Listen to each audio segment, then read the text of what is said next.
After overcoming infertility and a high-risk pregnancy, my twin daughters were finally born. Now that they are 1 year old, their constant crying at night leaves me with only 3 hours of sleep each day. I adore my daughters, but truthfully, I was reaching my physical and emotional limits. My husband, Harris, was so thrilled about the twins' birth, but lately, his attitude toward me had grown increasingly distant. He leaves for work early in the morning and comes home late at night, leaving us no time to connect on weekdays.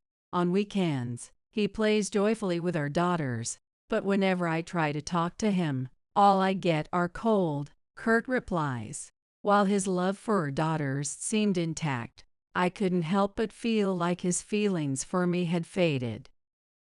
Even if he would just listen and show a little empathy, it would make such a difference. With no one to turn to for help, I struggled alone to keep up with the demands of childcare and housework. Before I knew it, my weight had dropped from 105 pounds to just 85 pounds. When I finally reached my breaking point, I asked my mom, Tamara, to come help me out. One day, while Harris was away on a business trip, a letter from him arrived in the mail. Allison, Harris sent something, but what could it be? Tamara, suspicious about a letter arriving from his business trip, insisted on opening it on the spot. Inside was divorce papers. Wait, divorce papers? Tamara said, visibly shocked. But surprisingly, I remained calm. I'm filing this immediately, I declared, as the evening rolled around. My name is Allison Mitchell, 32 years old. I met my husband, Harris, who is 2 years younger than me, at work several years ago. I was in my 3rd year at the company, and Harris had joined as a fresh graduate. Since we were assigned to different departments, we barely had any interaction for the first few months. One day, I saw Harris sitting dejectedly in the break room after being harshly reprimanded by a senior colleague. His back looked so lonely that I couldn't help but approach him. I still remember offering him a drink and some words of encouragement, along with helping him finish some of his tasks. That small act of kindness became the start of our conversations. As we got to know each other, we started going out for drinks under the pretense of celebrating small wins at work. Gradually, we grew closer, and before long, we began dating. After 2 years of dating, when I was 26, Harris proposed to me, and we got married. I wanted to keep working even after marriage.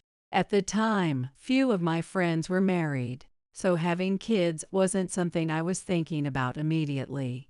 Harris respected my thoughts, and we agreed to wait. We spent many evenings together, enjoying the finger foods Harris would prepare while sipping on good wine, chatting, and venting about work. 2 years later, when I turned 28, my best friend and coworker Michaela gave birth. That event planted a seed in my heart, and I began to feel ready for children of my own.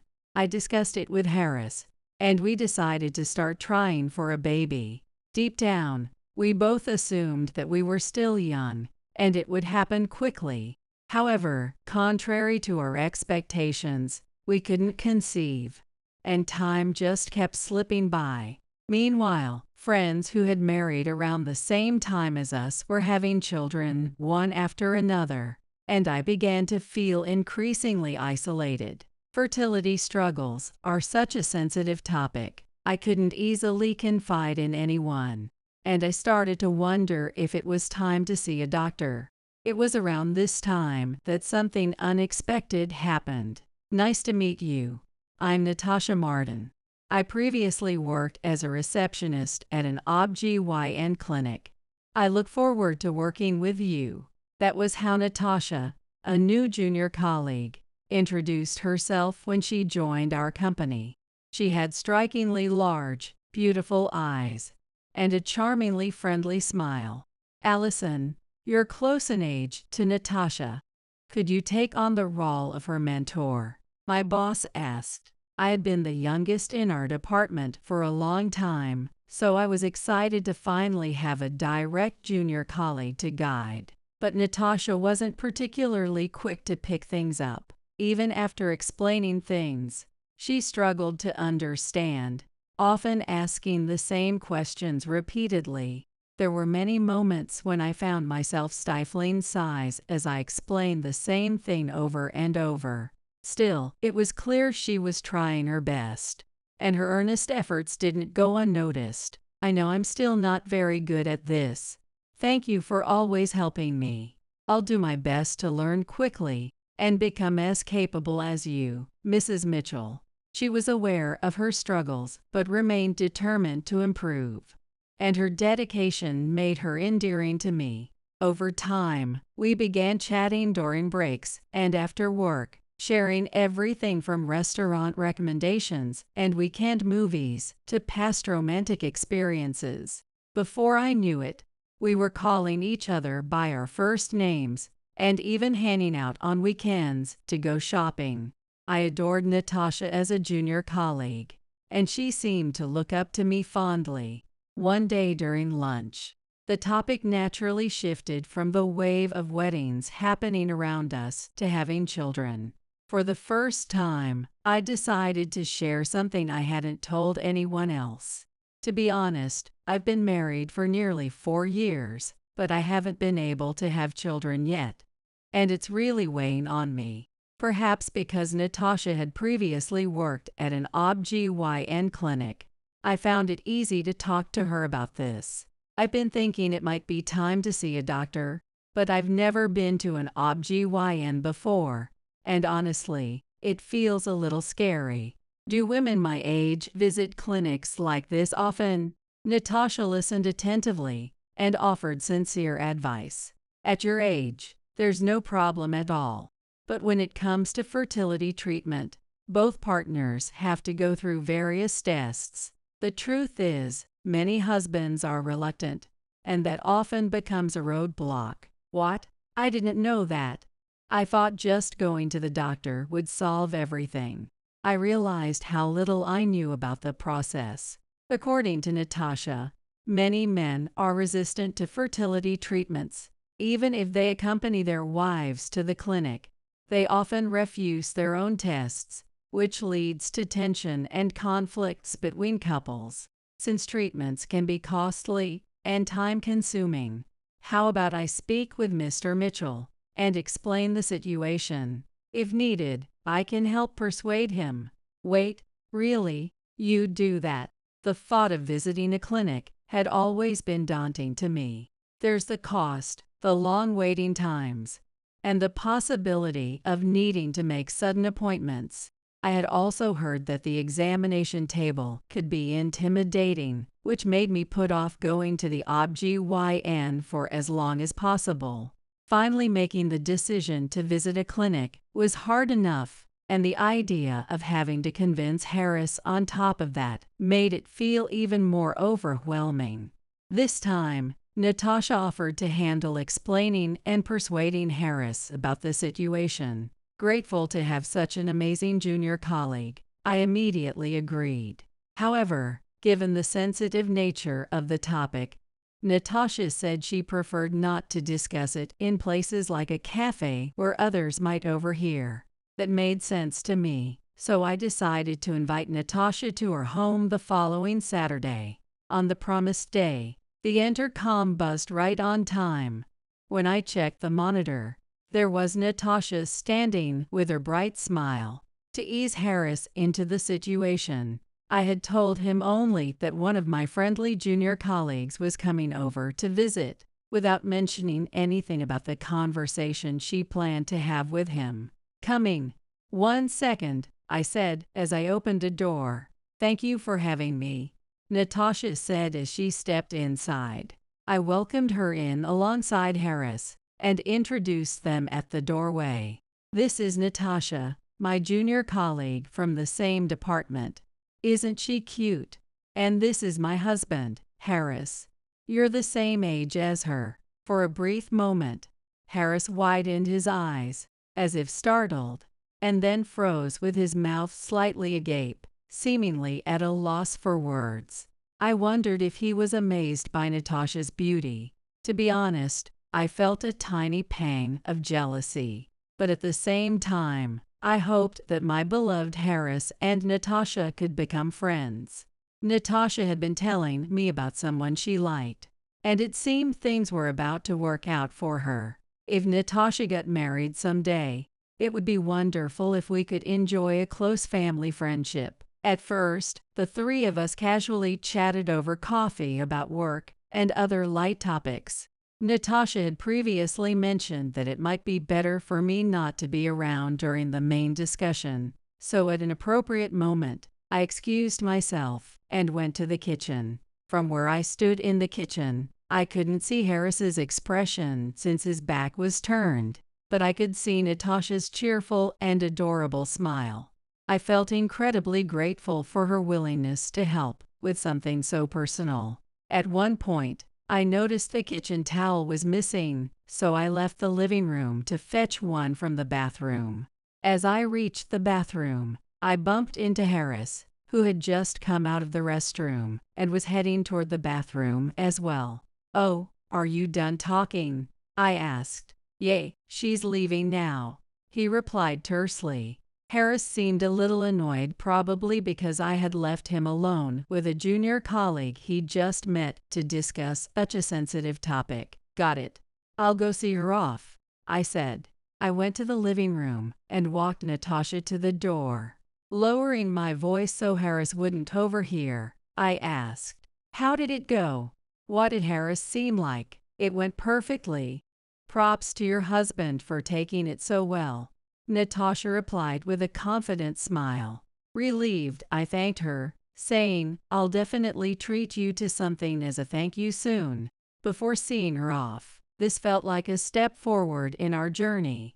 For the first time in a long while, I felt a glimmer of hope for the future. Sometime later, "Harris, I'm pregnant. Look, there are 2 lines on the test." I had been feeling lethargic and fatigued, so on a whim, I decided to use a pregnancy test. When I cautiously looked at the result, there it was, 2 unmistakable lines. 2 lines, something I had been longing to see. How many single-line tests had I seen over the years? Overwhelmed with joy, Harris and I hugged each other tightly. 2 weeks later, when we went to the obstetrician, we received even more shocking news. "You're pregnant." "Oh, it looks like twins." Twins. Not prepared for such an announcement, I couldn't help but shout. A mix of surprise and happiness filled my heart to the brim. Even as we sat in the waiting room, trying to process the news, I couldn't stop smiling. We hurried home with a spring in our steps to share the update. When I told Harris about the twins, he froze for a moment, as if time itself had stopped. But slowly, his expression shifted from shock to sheer joy. We were over the moon that 2 precious lives had chosen to join our family. Twin pregnancies often lack a true safe period, as complications are more common. Although I had informed my boss early on, I was unsure about when to tell the rest of the workplace. Since checkups were scheduled every 2 weeks, I would need to take frequent time off, and I couldn't help but wonder how long I'd be able to continue working. Eventually, I decided to share the news with the entire office a little earlier than the typical 4-month mark. Fortunately, my colleagues were incredibly supportive. They arranged for me to handle mostly seated tasks and helped with lifting anything heavy. "Allison, congratulations. I'm so happy for you." Natasha beamed with joy when I shared the news with her, as though it was her own. "Allison, make sure you don't overdo it. During your maternity leave, Natasha will take over your work. Since you're always working together, it should be an easier transition," said my boss. Following his instructions, I started the handover process earlier than usual. "I'll make sure everything is as organized as possible before passing it to you," I assured Natasha. "Thank you so much." Oh, but about that document revision from the other day, I haven't finished it yet. I have to leave early today, and the deadline's tomorrow. What should I do? Don't worry about it. I'll take care of it now. Go on. Have a good evening. I was deeply grateful to Natasha for the support she had given me during my fertility journey. Because of this, I tried to repay her kindness by taking on as much seated work as possible, including helping her whenever I could. Allison, are you sure you're okay? Is Natasha dumping her work on you? One of my coworkers asked, concerned. It seemed like some people saw it that way, but I didn't mind. The joy and gratitude I felt for being able to conceive far outweighed any minor inconveniences or extra effort on my part. But it seemed my body was reaching its limit. By the time I entered my 5th month of pregnancy, I started experiencing frequent abdominal tightness. At first, it would ease with a bit of rest, and my belly would return to its soft, normal state. However, as time went on, the tightness became more frequent. You're experiencing a threatened miscarriage, the doctor informed me during a checkup. It was then that I realized how abnormal this condition was. Threatened miscarriage. Maybe you shouldn't keep working, Michaela suggested. You should stop working now. The only way to manage a threatened miscarriage is complete rest, Harris urged, nodding in agreement. As we talked, I learned that my friend, Michaela, had experienced the same situation before. Her case had ended in heartbreak. She had lost her baby. Hearing about her past squeezed my heart with sorrow. I let out a deep breath. That's right.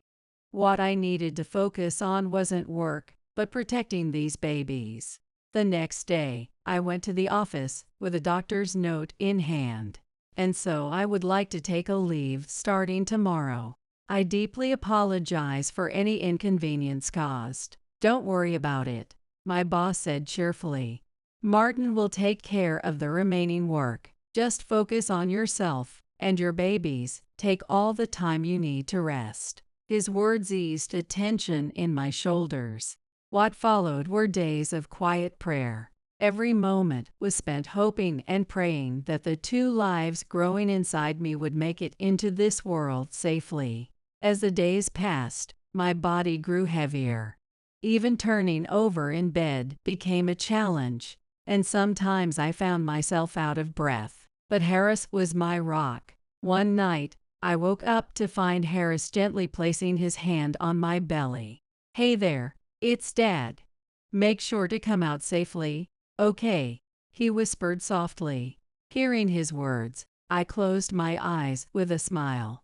He was becoming a father in his own way, too. Even while on bed rest, there were still things I could do.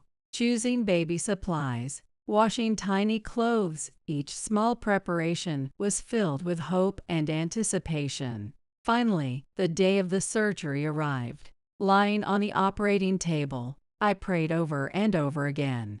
As I stared at the sterile glow of the fluorescent lights above, a moment of warmth seemed to envelop the room. And then, the sound of tiny cries filled the delivery room. Tears streamed down my face uncontrollably. They've been born. Both of them cried out loud, announcing their arrival into this world. Allison, thank you. Thank you so much. I'm the luckiest man alive. As I gazed into Harris's tearful eyes, my heart filled with warmth. Our 2 tiny, yet strong, daughters lay before us. Looking at them, a realization hit me. I am now a mom. We named our twin daughters Luna and Stella. Raising twins would surely be a challenge, but for them, I felt I could do anything. Harris took 4 months of parental leave to help, and my mom, Tamara, came to support us right after I was discharged from the hospital. Even though the babies were born, my body had not recovered yet. It felt heavy, and even the smallest movement sent jolts of pain. Despite that, the unfamiliarity of childcare and the sleepless nights continued. During such days, one of my little joys was opening the many gifts sent by friends, relatives, and coworkers to celebrate the baby's birth. Tiny clothes, towels, bibs, adorable toys, heartfelt message cards. It was overwhelming to see just how many people were celebrating with us. They must have chosen each item with so much care. My heart swelled with gratitude as I thought about it. The gift from Natasha, where did I put it? It should have been around here. Natasha had been the first person I informed about the birth, and her gift had arrived before anyone else's. It came in a strikingly red box, which made it stand out even more in my memory. Since it arrived right when we were discharged from the hospital, I hadn't had the chance to open it. I thought it was about time to do so, but I couldn't find it anywhere. Harris didn't seem to know where it was either. I felt anxious if I didn't thank her soon. It would seem rude. But with the chaos of raising twins, I didn't have the time or energy to calmly search for answers. When I brought it up to Harris, he offered to send a general thank you gift on our behalf, so I decided to leave it entirely to him. Raising twins was a whirlwind of changing diapers, preparing bottles, and dressing them. Everything was double, leaving no time to leisurely search for missing items. Thanks to Mom, who handled meals, laundry, and other household chores, Harris and I were able to focus solely on childcare. As we busied ourselves with this new life, time flew by, and soon enough, my mom's stay with us came to an end. She returned to her home and job. Can we really manage taking care of both kids while doing all the household chores ourselves? That nagging question lingered in my mind. But there was no choice, we had to do it. From that point on, life became unimaginably intense, far surpassing what we had envisioned. During their newborn phase, Luna and Stella would fall asleep shortly after feeding. But after they turned 1 month old, things changed. They became harder to settle. And worse, they'd start waking each other up with their cries. I wondered if our anxiety was somehow being passed on to them. Please sleep. Just stay asleep. My desperate pleas went unheard, and the sleepless nights dragged on. We were woken up constantly, leaving us with barely any rest. My complexion was ghastly, and my hair was a mess. Did I always have bags this dark under my eyes? More than once, I'd catch my reflection in the mirror and be startled by my own appearance. Yet, Harris and I kept encouraging each other. Day by day, as we made it through, our bond as a family grew stronger. The relief I felt when the twins finally fell asleep was immeasurable. Watching their tiny chests rise and fall in unison brought a sense of peace, as if all the day's struggles melted away into their serene little faces. Amid those chaotic days, my birthday arrived. Harris's parental leave was coming to an end, and I thought, there's no time for a birthday this year. It can wait. Maybe next year. I'd almost given up on the idea, but Harris had other plans. That day, he went out briefly and returned with my favorite steak and a cake. Not only that, but he'd also prepared a handbag I'd been wanting for ages as a surprise gift. He placed the small cake on the table, its softly glowing candles casting a warm light across the living room. Allison, happy birthday. Look, even Luna and Stella are saying, happy birthday, Mom. I looked at our daughters, who were waving their tiny hands and staring up at us with curious eyes. The sight melted my heart, making the moment even more special. To think we'd celebrate like this, all 4 of us. I was so overwhelmed with emotion that I couldn't finish my sentence. For years, it had just been the 2 of us celebrating my birthday. How many times had I dreamed of having a birthday with children at the table? Now I could feel how precious this moment was, and I savored the happiness of it all. Tonight, I'll handle all the nighttime feedings and diaper changes. You go sleep in another room and take it easy." Taking Harris up on his offer, I enjoyed my first restful sleep in months.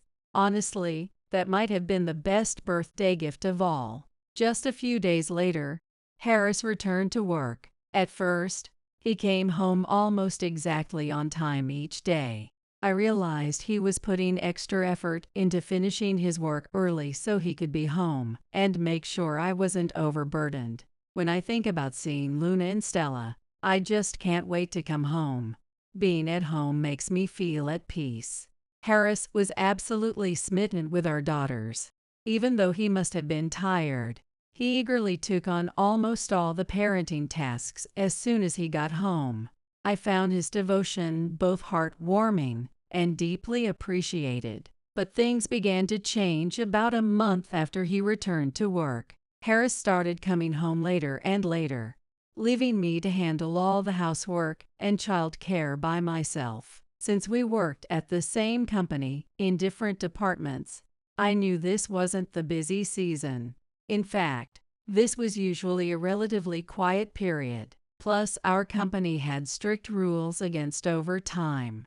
When I worked there, almost no one stayed late every day, which only made his behavior seem more unusual. "Why are you getting home so late? It's not a busy time of year, is it? Did something happen?" "Nothing. Just because we work in the same company doesn't mean you know everything about my department." Harris's responses to me became increasingly curt and distant. Still, whenever he returned late at night, he'd quietly enter the nursery and gently stroke the girls as they slept. Peeking through half-closed eyes, I could see his face soften with a tender smile, full of love for them. Does he still love our daughters but find himself fed up with me? When we did talk, it was only about the girls, just the bare minimum we needed to discuss. Even if I tried to steer the conversation toward other topics, he'd cut it short with a "I'm going to shower" or something similar. I started to wonder, are we only connected because of our daughters? I hoped that as the girls grew and we had more to talk about regarding their care and development, things between us would naturally improve. But his schedule didn't leave room for such opportunities. He left early in the morning, came home at midnight, and during the week, we barely saw each other. On his days off, he played joyfully with the girls, but when I tried to talk to him, his replies were cold and detached. Even when the twins turned 1, our relationship showed no signs of improving. I had no one to confide in, and felt like I was struggling alone, just focusing on the never-ending cycle of child care and housework. The girls' night waking had not eased, and I was surviving on only 3 hours of sleep each day. As much as I adored them, the exhaustion was taking a toll. If someone would just listen and show a little empathy. My weight, which had been 105 pounds, had dropped to 85 pounds. I was starting to think, maybe I've reached my limit. Should I go back to my parents' house? It was around that time that I got a message from Michaela. "Allison, why don't you come over sometime? My son really wants to meet your twins." Taking 2 energetic toddlers out was daunting, but I was at my breaking point. Desperate for someone to talk to, I decided to accept her invitation. Finally, the promised day arrived. "Welcome." "What? Allison, you've lost so much weight. You look exhausted. Are you okay?" When I saw the concern on Michaela's face, I realized that my condition might be worse than I thought. "The kids are playing together, so you're fine. Today I'm all yours. Tell me everything." Her gentle words made me open up, and before I knew it, Michaela and I had been talking for hours. As we spoke, I could feel the heavy burden in my chest gradually lightening. "Allison, first you need to focus on getting your strength back. I'll help with what I can, but before you collapse, you should ask your mom for help. Don't you want Luna and Stella to come to you when they're struggling in the future?" She was right. But my mom, who worked as a nurse and often had night shifts, had taken a month off after my delivery, and I felt guilty about asking her for help again. However, Michaela encouraged me to reach out, so as soon as I got home, I called Mom. "Hello, Mom. It's Allison. I need your help. I need you to come back." My mom acted quickly when she heard the urgency in my voice. The very next day, she spoke to her workplace and arranged a long-term leave starting the following month. No matter how old I was, my mom would always be my mom. I felt overwhelmed with emotion. The following month, when my mom came to help, Harris was away on a long business trip. I had told him that my mom would be coming, but perhaps he purposely scheduled the trip to avoid the tension. Although I felt a bit guilty, I no longer had the luxury of worrying about such things. Since my mom arrived, she was able to help with some of the housework and child care. I was able to rest a little more and felt like my appetite and energy were slowly returning. Then one day, I received an envelope from Harris, who was still on his business trip. "Allison, something from Harris has arrived." "What is this?" My mom was suspicious, since she couldn't understand why Harris would send mail from his trip, so she opened it right there. Inside was, wait, a divorce petition. My mom couldn't hide her shock, but I remained unusually calm. "I'll file it right away." "Wait, are you sure? This is going to cost $600K. Can you really raise 2 kids on your own after a divorce?" "I'll be fine. Can you please look after the kids for a bit?" I managed to reassure my mom, and I quietly moved to another room where the girls wouldn't hear me. I could hear them happily playing with my mom. It seemed like she could handle them for a while. With the divorce petition in hand, I made a phone call to Michaela. After a while, Michaela came to pick me up. "Well, let's go." Michaela looked a little nervous. Before long, Michaela and I arrived at a certain apartment. She led me to a door and rang the doorbell. "Hello," a familiar voice answered, and the person who appeared from inside was, wait, Allison. It was Natasha. She looked terribly flustered, her gaze darting around. It was no surprise. After all, standing behind us were 2 police officers. On the way to this apartment, I had actually gone to the police and had them accompany me. "Natasha Martin, you may be in violation of the anti-stalking law. Can we speak with you at the station?" The strong police officer said this, and Natasha seemed to give up, not resisting, and quietly going with them. As I watched Natasha being led away, I felt a sense of relief. "Allison." From inside the house, I heard the voice of my beloved, and I turned towards it. Then I was pulled strongly into an embrace, and my cheek met Harris's chest. Harris, holding me, had slightly trembling hands.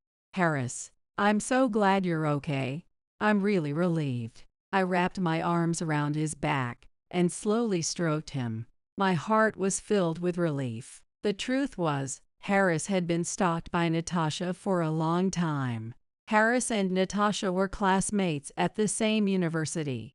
In their first year of college, during a party for a club, it seemed that Harris and Natasha had spent the night together due to drunkenness. "Harris, do you remember what happened yesterday?" The next morning, Natasha showed Harris a photo of herself, in her underwear, lying in his arms while he was asleep. But in reality, Harris had just been drunk and sleeping, and they hadn't crossed any boundaries. This was Natasha's trap. However, actually, Harry's and I. Apparently, she had been hinting to her circle of friends about some kind of relationship with Harris. She went on to manipulate photos of herself with Harris, posting them on social media to make it seem like they were dating, and she even threatened other girls who were close to Harris, telling them to stay away from him. These abnormal behaviors continued throughout their time at university and didn't show any signs of stopping. Terrified by Natasha's actions, Harris moved to a different state for his job. And he never told anyone, not even his family, where he lived or worked. After that, for a few years, he lived without being found and seemed to enjoy a peaceful everyday life. However, after several years, Natasha managed to find Harris. Harris, so this is where you've been hiding. It took me quite some time to find you. When Natasha suddenly appeared on Harris's way home from work, Harris was terrified. But soon, Harris told her that he was already married. He thought that when Natasha heard he was married, she would give up. However, Natasha's obsession, which had lasted for over 5 years since their student days, couldn't be so easily dismissed by the mere fact of his marriage. I won't allow this. I'll make you break up, no matter what. Natasha, with her hair disheveled, threatened Harris, glaring at him.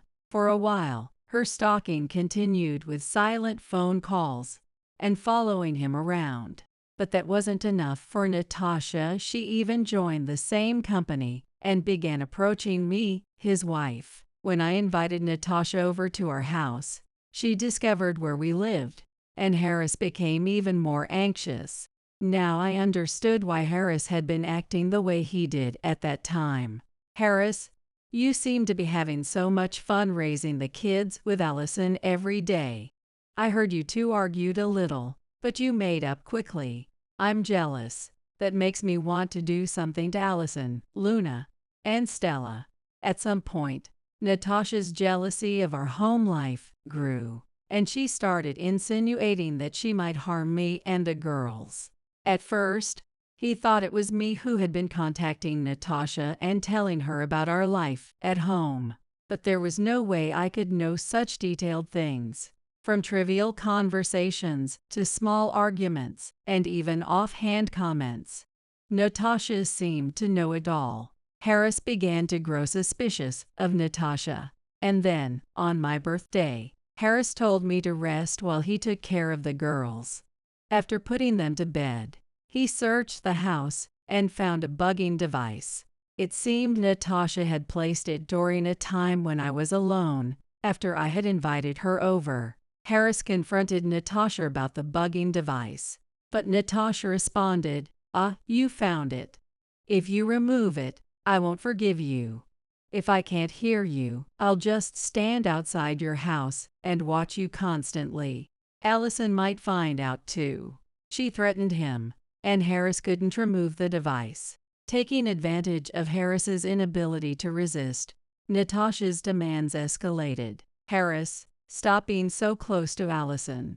Every time I hear about it, I feel like I'm going to snap. I'm listening to everything. And to prevent any harm coming to me, Harris started to act cold toward me. Harris thought about telling me everything, but he didn't want me to know about his shameful past, nor did he want to burden me with anything other than the kids. So he decided to bear everything on his own. Harris started working late into the night, spending time away from home, and reducing his contact with me.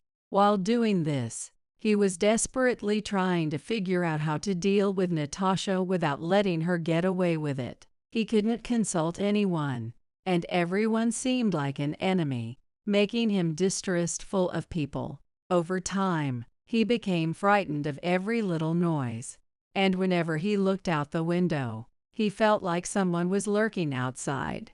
But there was one person who noticed Harris's strange behavior.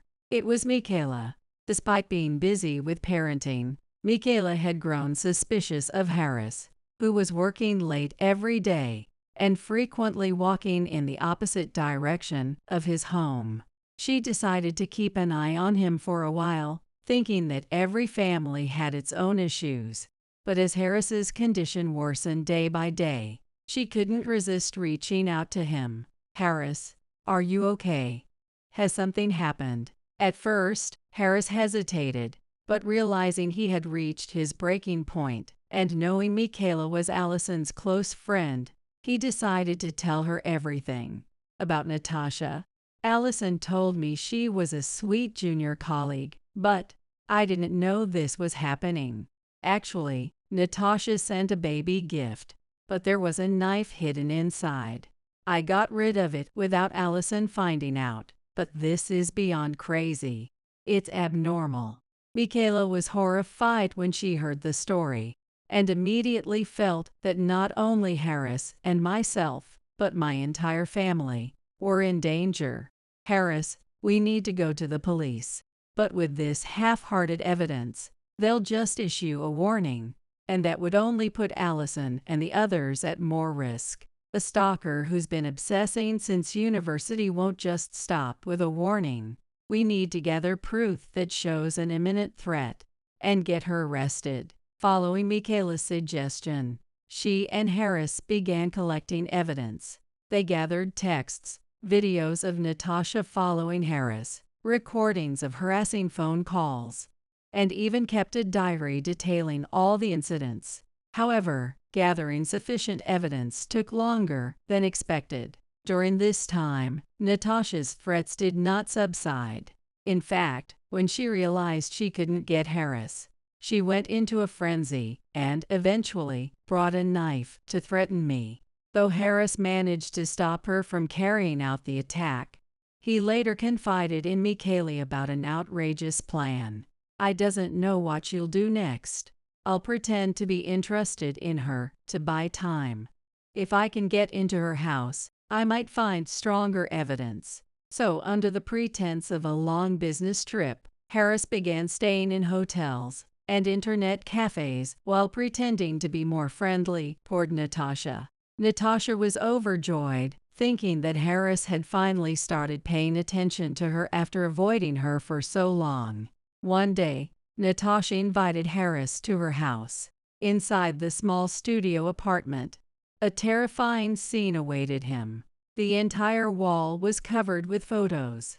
Upon closer inspection, all the photos were of Harris, taken secretly at various locations from their university days to the present. But what caught his attention even more was a photo of me, placed in the corner of the room, where my face was violently scribbled over with a pen or slashed with a knife. The moment Harris saw that, he couldn't control his shaking, overwhelmed by intense disgust and fear. Seeing his reaction, Natasha smiled maniacally. Look, I love you this much. Far more than Allison. Can you see how I feel? Yay. Harris, careful not to be noticed, took out his mobile phone and secretly photographed the evidence. He also occasionally hinted at the divorce papers, making Natasha think it was just a matter of time before they separated, and used that to deceive her. Sending the divorce papers to me was part of the plan. After about 2 months, they finally gathered enough evidence and went to the police. Upon seeing the evidence, the police officers immediately understood the severity of the situation and promised to take swift action. I first learned the truth about everything when I went to Michaela's house with the girls to visit. Michaela explained everything that was happening, the surveillance devices planted in our home, how this caused Harris to act distant, and how he had been pretending to be on a business trip while secretly gathering evidence. All the pieces of the puzzle seemed to fit together in my mind, one after another. While I was relieved that Harris had not actually started to dislike me, I was also overwhelmed by the guilt of not having noticed it sooner. How hard and frightening it must have been for him, carrying all of that alone. Imagining what Harris had gone through brought tears to my eyes. After the divorce papers arrived, we followed Michaela's plan, and now we had finally succeeded in having Natasha detained. Along with Natasha's arrest, the 3 of us went to the police station for questioning.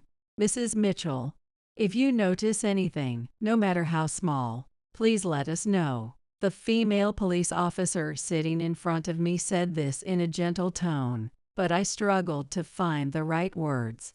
I'm sorry, I really didn't know anything. I was so caught up in my own life, Michaela told me.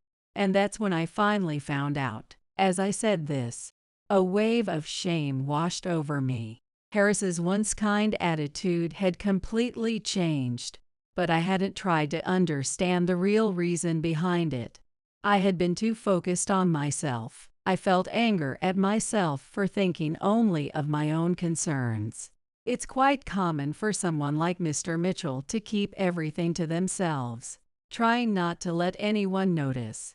Victims often think they can just endure it. The officer's words gave me a little comfort, though a bitter feeling still lingered.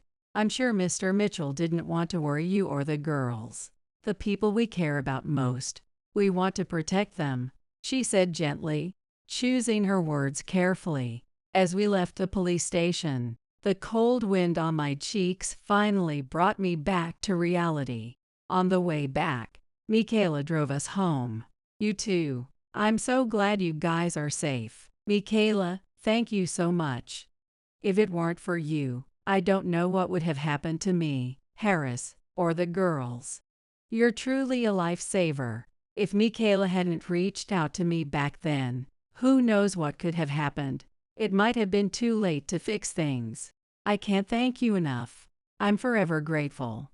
We both bowed deeply in appreciation. Don't mention it. We're best friends, right? Next time, treat me to a nice lunch. And make sure you two stay happy together from now on. With a smile, Michaela got into the car and drove off. By now, it was completely dark. As I opened the front door, I could see the girls stumbling toward us with unsteady steps. We hugged them tightly. Allison, Harris, what happened to you two? My mom emerged from behind, looking worried. Tamara, actually. Harris and I told Mom everything. She listened quietly, surprised, as we explained everything that had happened. I truly put Allison through so much trouble and distress. I made her worry and become so exhausted. I'm really sorry. From now on, I'll make sure to make Allison, Luna, and Stella happy. Harris bowed deeply to my mom and I. Thanks to the evidence, Natasha was charged not only under the stalking prevention law but also with criminal threats. It wasn't long after that we heard the news of her dismissal from her job.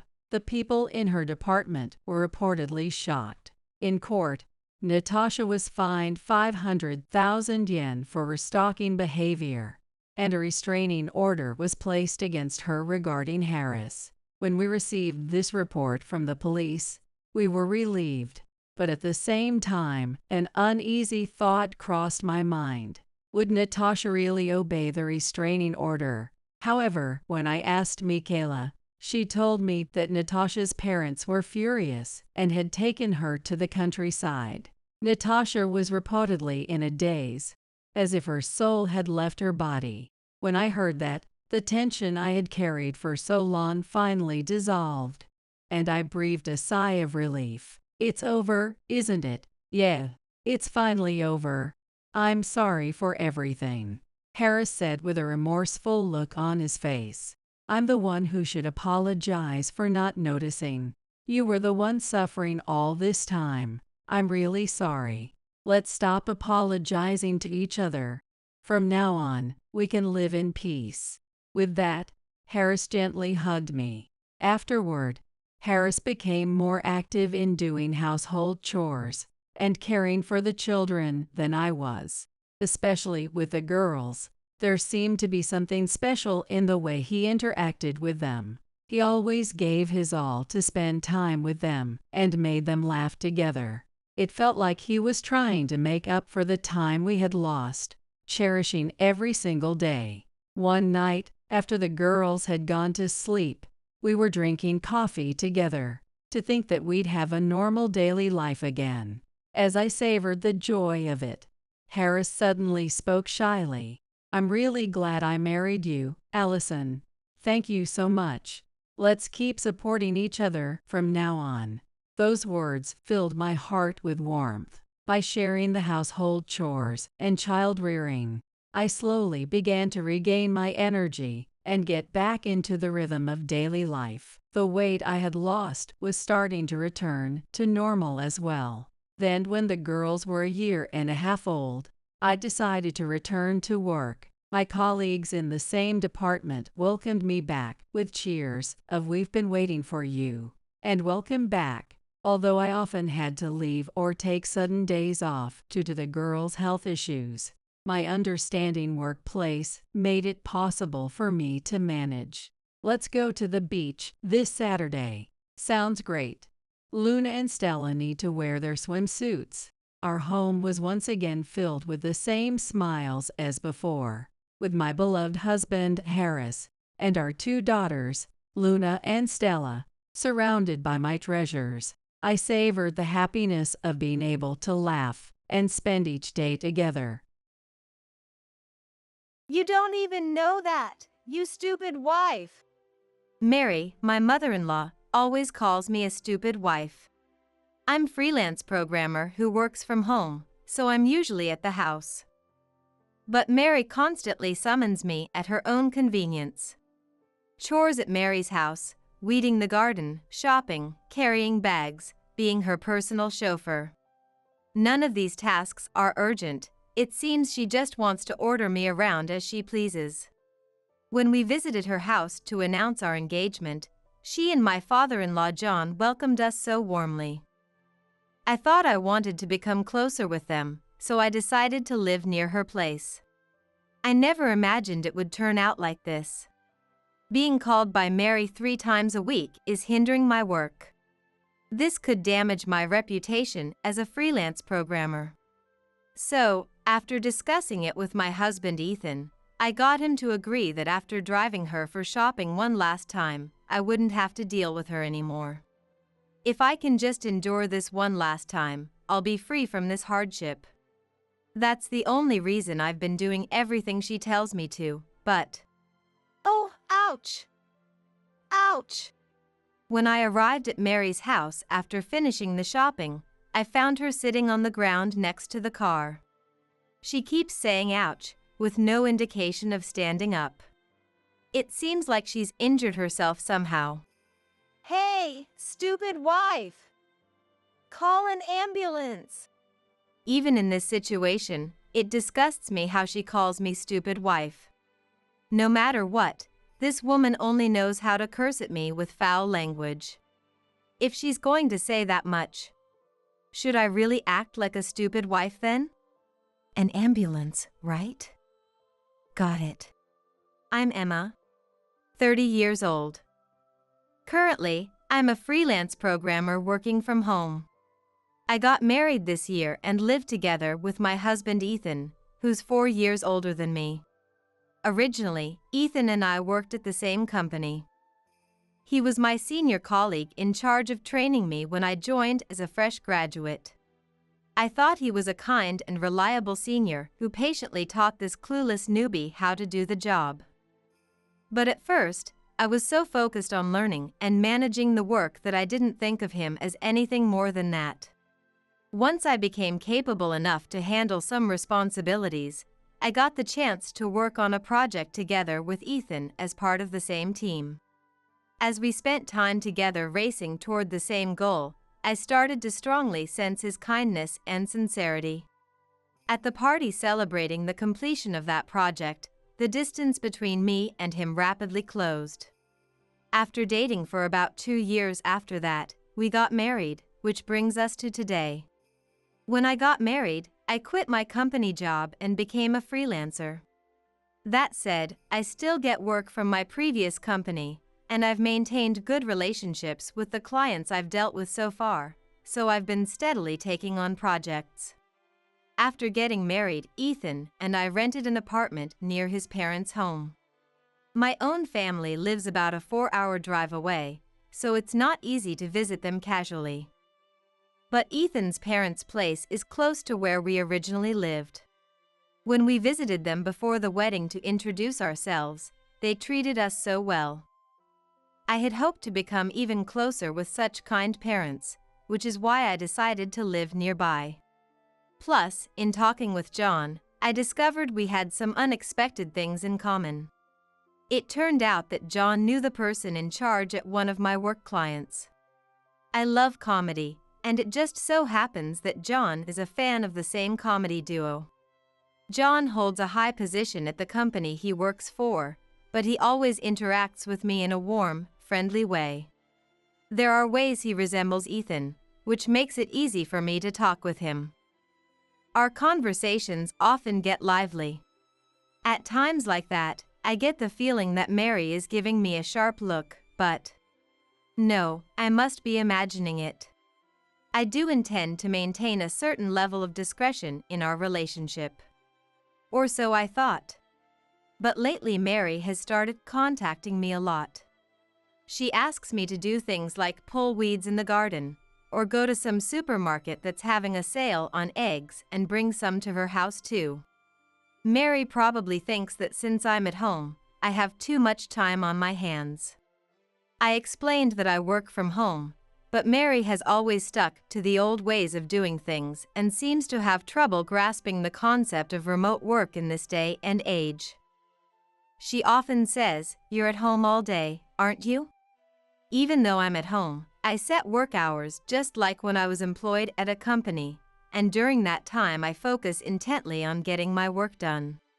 If I'm in danger of missing a deadline, I have to work at night too, just like overtime. When multiple projects pile up, it gets hectic. So it's a real problem when she suddenly says things like, "Come pick up some vegetables at my place right now." I've explained many times that I'm working the same as if I were going to an office, and I've declined. But it's as if she's not even listening to what I say. She keeps saying the same things every time, and the frequency of her calls is only increasing. Maybe she's getting desperate because I'm not doing what she tells me to. But I want to do my job properly too. As a freelancer, that's what my reputation hinges on. However, Mary wasn't about to give up so easily. When I refused, she started barging into my home with her tea-drinking friends from the neighborhood in tow. "You never come over, so I brought these to you. Look, I brought all these vegetables. They're wilting a bit since you never come to get them, but you can still eat them, right?" Saying this, she dumps a huge pile of half-rotten vegetables at the entrance and lingers there chatting endlessly with the others.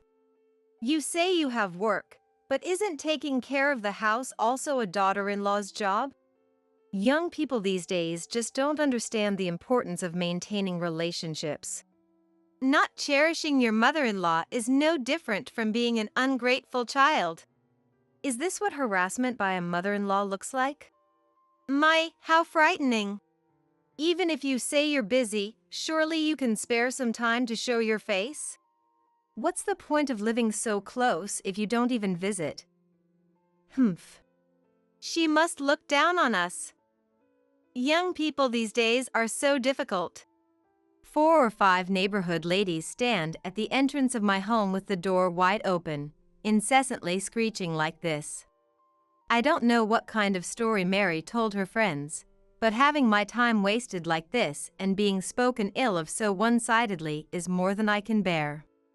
If I had to summarize what these ladies are saying, it basically amounts to do as what she says. In other words, if I don't obey her, this scene will keep repeating itself in the future. I guess I have no choice if I want to avoid trouble. Any work I can't finish, I'll just have to take care of late at night. Steeling myself, I decided to go along with Mary's errands to a certain extent. However, I soon came to regret that decision, realizing it may have been a mistake. Being suddenly summoned with a "Come over to my house," became the norm. She would show up at my place saying, "I made some side dishes for you," then open my fridge without permission, noisily look around my house, and complain, "Make sure to clean properly, it's filthy." I would also get called over to Mary's house and be made to pull weeds in the garden, do dishes, and clean her home. Furthermore, since Mary doesn't have a driver's license, she would constantly call me to bring the car and use me as her personal taxi. The destinations varied, from nearby supermarkets to distant shopping malls. Mary would get in the car and simply state the destination. Of course, there were times it was somewhere I didn't know or had never been before. I would ask where it was located or which direction to head in, but "You don't even know that, you stupid wife." she would just hurl insults like that without actually telling me. Left with no other option, I would look it up myself or input it into the car's GPS. When we went shopping like this, she would always buy massive amounts, and I would be ordered to carry her bags. John probably earns a lot, and with just the two of them, they can likely afford to shop that much. But there are plenty of rather expensive pieces of jewelry and things that make me wonder, do you really need that? I think she probably intends to show off to me too. If you don't have proper things like these, it's clear you have no class. A stupid wife like you wouldn't understand. She says stuff like that to me all the time. Even though she drags me along to shop with her every single time, she's never once said thank you or given me anything. It's not that I want things like that from her, not at all. I just think it's simply harassment towards me, nothing more. I want to quit this role that has no meaning and is only a loss for me, but I'm sure if I refuse, that gang of neighborhood ladies will come barging in again. I was struggling to figure out what to do when Ethan, who had just come home from work, said this to me while we were having dinner together. "Emma, you've been working a lot lately on weekends and at night too, right? Are you swamped with projects or something?"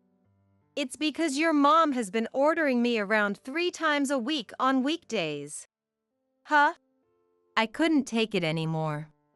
I must have been tired too. I got irritated, wondering who he thought was to blame. "For a while now, she's been telling me to do things like clean the yard and come pick vegetables, you know." "Wait, you mean my mom has been telling you to do that?" "Yeah. Even when I say I can't go because I have work, she won't listen. She brings her lady friends over to our house and they complain loudly, saying things like it's a harassment. Every single time, she jerks me around saying bring the car now, and even makes me carry her bags. I can't get any work done during the day." I told him all about Mary's misdeeds, but Ethan had a doubtful expression. Well, that might be understandable. Because in front of John and Ethan, Mary is the very picture of a good wife, wise mother. Just like the ideal image of a wife from the old days, she devotes herself to her husband, holds back, and follows 3 steps behind. That said, it's not like John is some extremely henpecked husband, and since Ethan lived alone for quite a while, he doesn't mind doing housework either. But when Mary is around, she says the men should just sit and does everything herself. By the way, in front of John and Ethan, she calls me Emma, not stupid wife. When it's just the two of us, I'm stupid wife. When the men are watching, she doesn't make me do anything and even puts on airs of looking after me, which I think is amazing. I've never seen someone who can switch between 2 faces so cleanly like that. For that reason, to Ethan, Mary is the perfect mother, always kind and considerate of her family. I thought so too at first, which is why I agreed to live near Mary's house like this. But the reality was different. My mother-in-law had an unbelievably dark side. Still, for Ethan, it probably doesn't feel good to hear his own parent bad-mouthed. And more than anything, Ethan seems to like his mother, so I thought it would be better for me not to say anything, but I want Ethan to understand soon too. "Mom did all those things. You don't believe it?" "No, it's not that I don't believe it, but do you think I'm lying?" "I don't think you lie." Thank goodness. If Ethan had called me a liar here, it would have been grounds for immediate divorce. Hey, can you tell her to stop? Getting called out on weekdays is really tough for me. "Huh, you want me to tell my mom that?" Yeah. If I say it, she'll just say shut up, stupid wife, and that'll be the end of it. He still has an expression like he can't 100% believe what I'm saying. But he should understand that doubting me in this situation is the real problem. Okay. I'll call her now then. Yes. Please. Maybe Ethan thought that by calling in front of me, if I were lying, I might get flustered. But there's not a single lie in my words, so there's no damage done. Rather, if Mary will quiet down after being scolded by her beloved son, I can easily forgive a small suspicion like that by pretending not to notice. Ethan takes out his smartphone, swiftly operates it with his fingertips, and puts the smartphone to his ear. Oh, hi Mom. Yeah, I'm eating now. Pork sauté today and, no, I wanted to ask you something. I can picture Mary getting all excited over a call from her son. Is it true that you're calling Emma 3 times a week and making her do errands? I'm a bit disappointed that he's phrasing the question like that. He's making it seem like he's only asking because I said so. Well, it's actually true, so whatever. I'm sure Mary will say something like it just ended up that way, or Emma is so kind that I can't help relying on her. Silly me. Emma has work too, so it's a problem for her to be called out like that. No, she's at home, but she says it's the same as working at a company. I sigh, realizing he just doesn't get it after all. Mary probably wants to say that I should quit my job, hurry up and have kids, and take care of the house. Just like she did. And I think she also wants to loudly declare that I should listen to what she says. I get that it's inconvenient without a car. Maybe Dad can take you on weekends or... Yeah, that's his time off, but you know, Emma isn't on break on weekdays, she's working. Yes, that's it. Go, Ethan. Secure my proper work hours for me. It's not okay even if it's just sometimes, but... Wait a sec. Saying that, Ethan takes the smartphone away from his ear and looks at me. Mom says she wants you to take her to the shopping mall just for tomorrow. But I have a job due for delivery the day after tomorrow. Does she think I can just block off my schedule ahead of time? And what about Ethan, relaying that to me without changing anything? I can hear Mary's shrill voice talking non-stop from the smartphone Ethan is holding. Mary always uses this fawning tone when talking to Ethan and John. But when she orders me around, she uses a much lower and more curt way of speaking.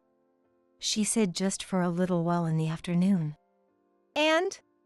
I know it's really a bother for you, Emma, but could you please do it just for tomorrow?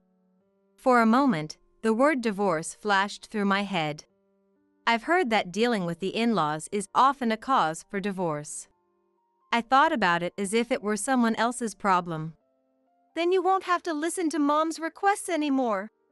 You heard that, right, Mom? Make this the last time. Ethan puts the smartphone back to his ear and speaks to Mary. Even though she has work tomorrow too, she's specially making time for this. You get that you need to be grateful to her, Mom? As I half listen to Ethan talking, I start to feel fed up. In the end, Ethan prioritizes Mary and demands that I work for Mary's sake. It's disappointing. But thinking realistically, if after tomorrow I never have to follow Mary's orders again, that's a big benefit for me. From now on, I can just ignore whatever she says. And even if she tries to force things, I can just toss it all to Ethan to deal with. In the first place, if I got divorced, I'd be cutting ties with Mary too, I suppose. Sorry for deciding on my own, but it didn't seem like the discussion would wrap up unless I made it a trade-off. Ethan, apparently finished with the call, places his smartphone on the table and says this. I'm really sorry. Mom doesn't know much about the ways of the world, and she tends to assume she's always right, so she can be pushy. So I should just do as she says. No, that's not it. Unless we make it so we each get one demand met, we won't find a compromise. I've been compromising and pushing myself all this time. Yeah, you're right. I'm sorry. I understand that Ethan probably couldn't really believe Mary was in the wrong either, but he trusted what I said and talked to Mary for me. I also get that using a trade-off to settle the negotiation can be effective. Still, it feels unreasonable. The feeling that I can't accept it is strong, and I don't feel like saying thank you for resolving this to him. So, what time tomorrow?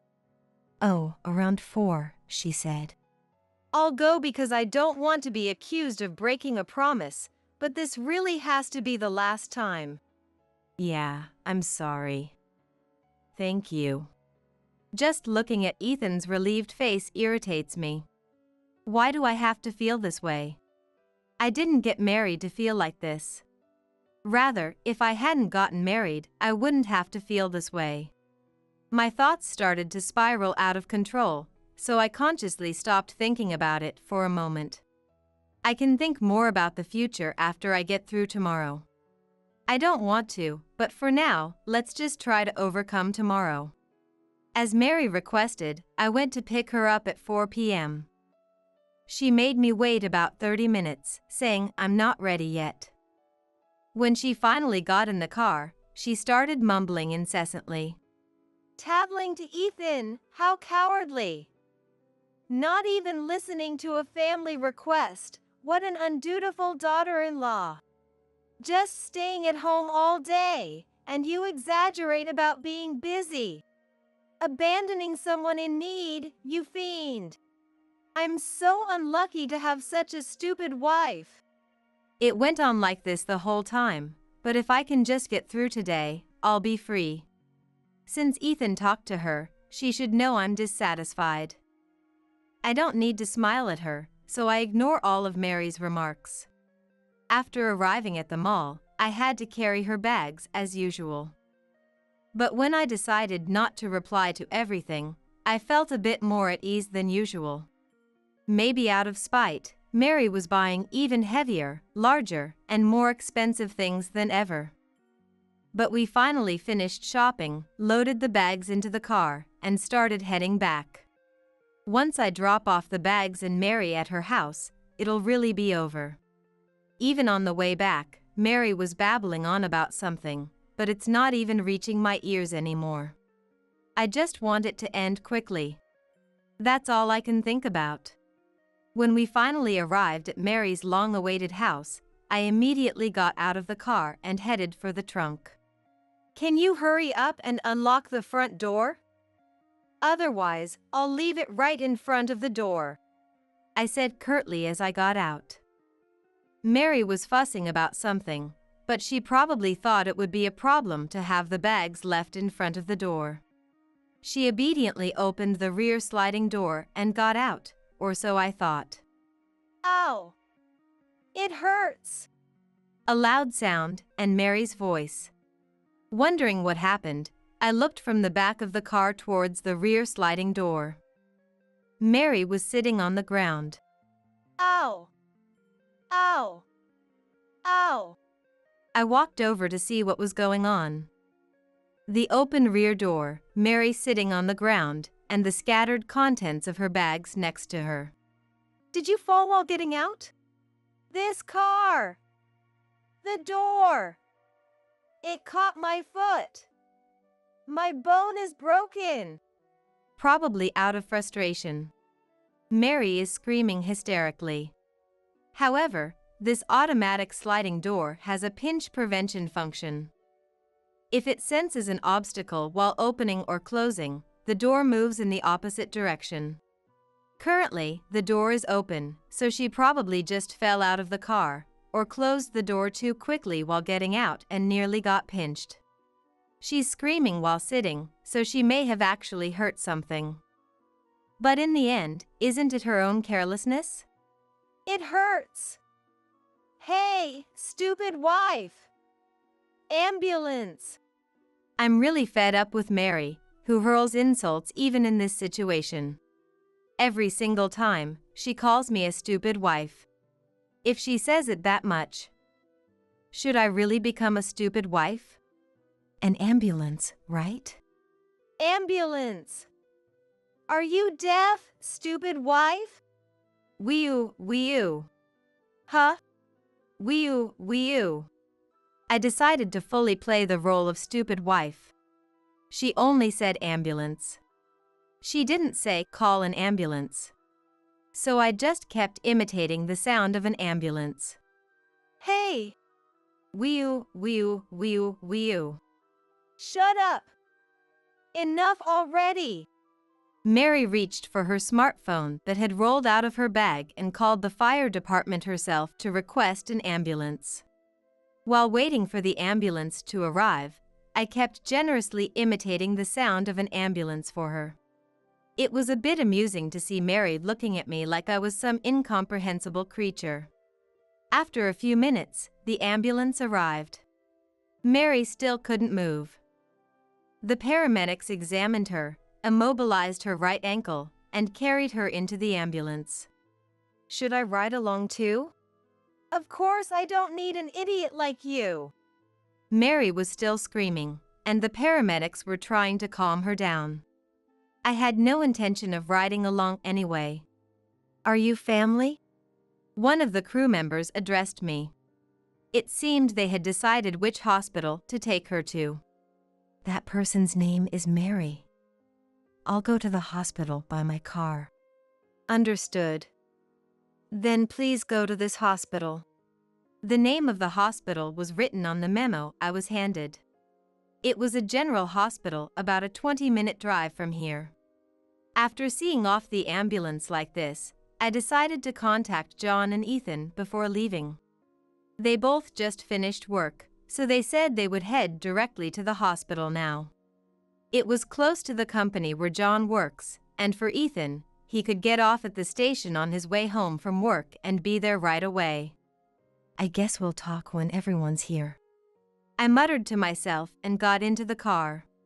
When I arrived at the hospital and entered the treatment room where the staff directed me, Mary with her right ankle firmly immobilized, John, and Ethan were all there. How horrible! You pinned my leg with the door. As soon as she saw my face, Mary sitting on the treatment bed with her leg stretched out, started screaming. But with John and Ethan there, her vigor was less than half the usual. Excuse me? It's broken.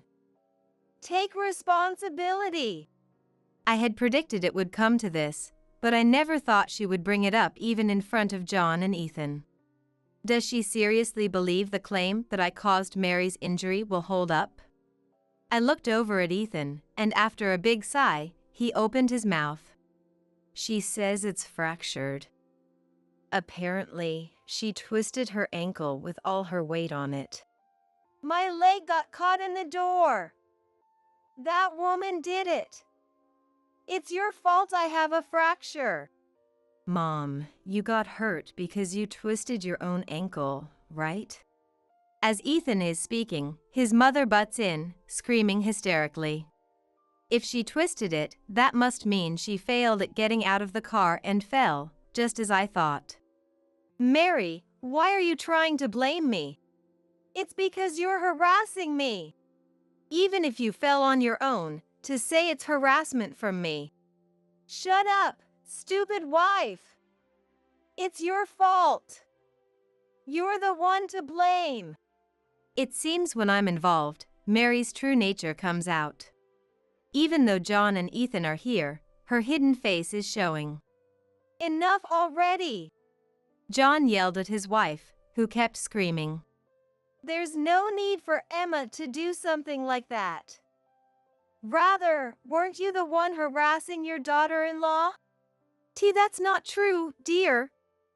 That girl, even though she's the daughter-in-law, she never listens to what I say. You, be quiet. Emma, could you tell us what the situation was? It seems John didn't believe his wife's story from the beginning. In that case, perfect. Let's make sure they know everything. Understood. Then, shall we go to the parking lot? I'll explain using the actual car.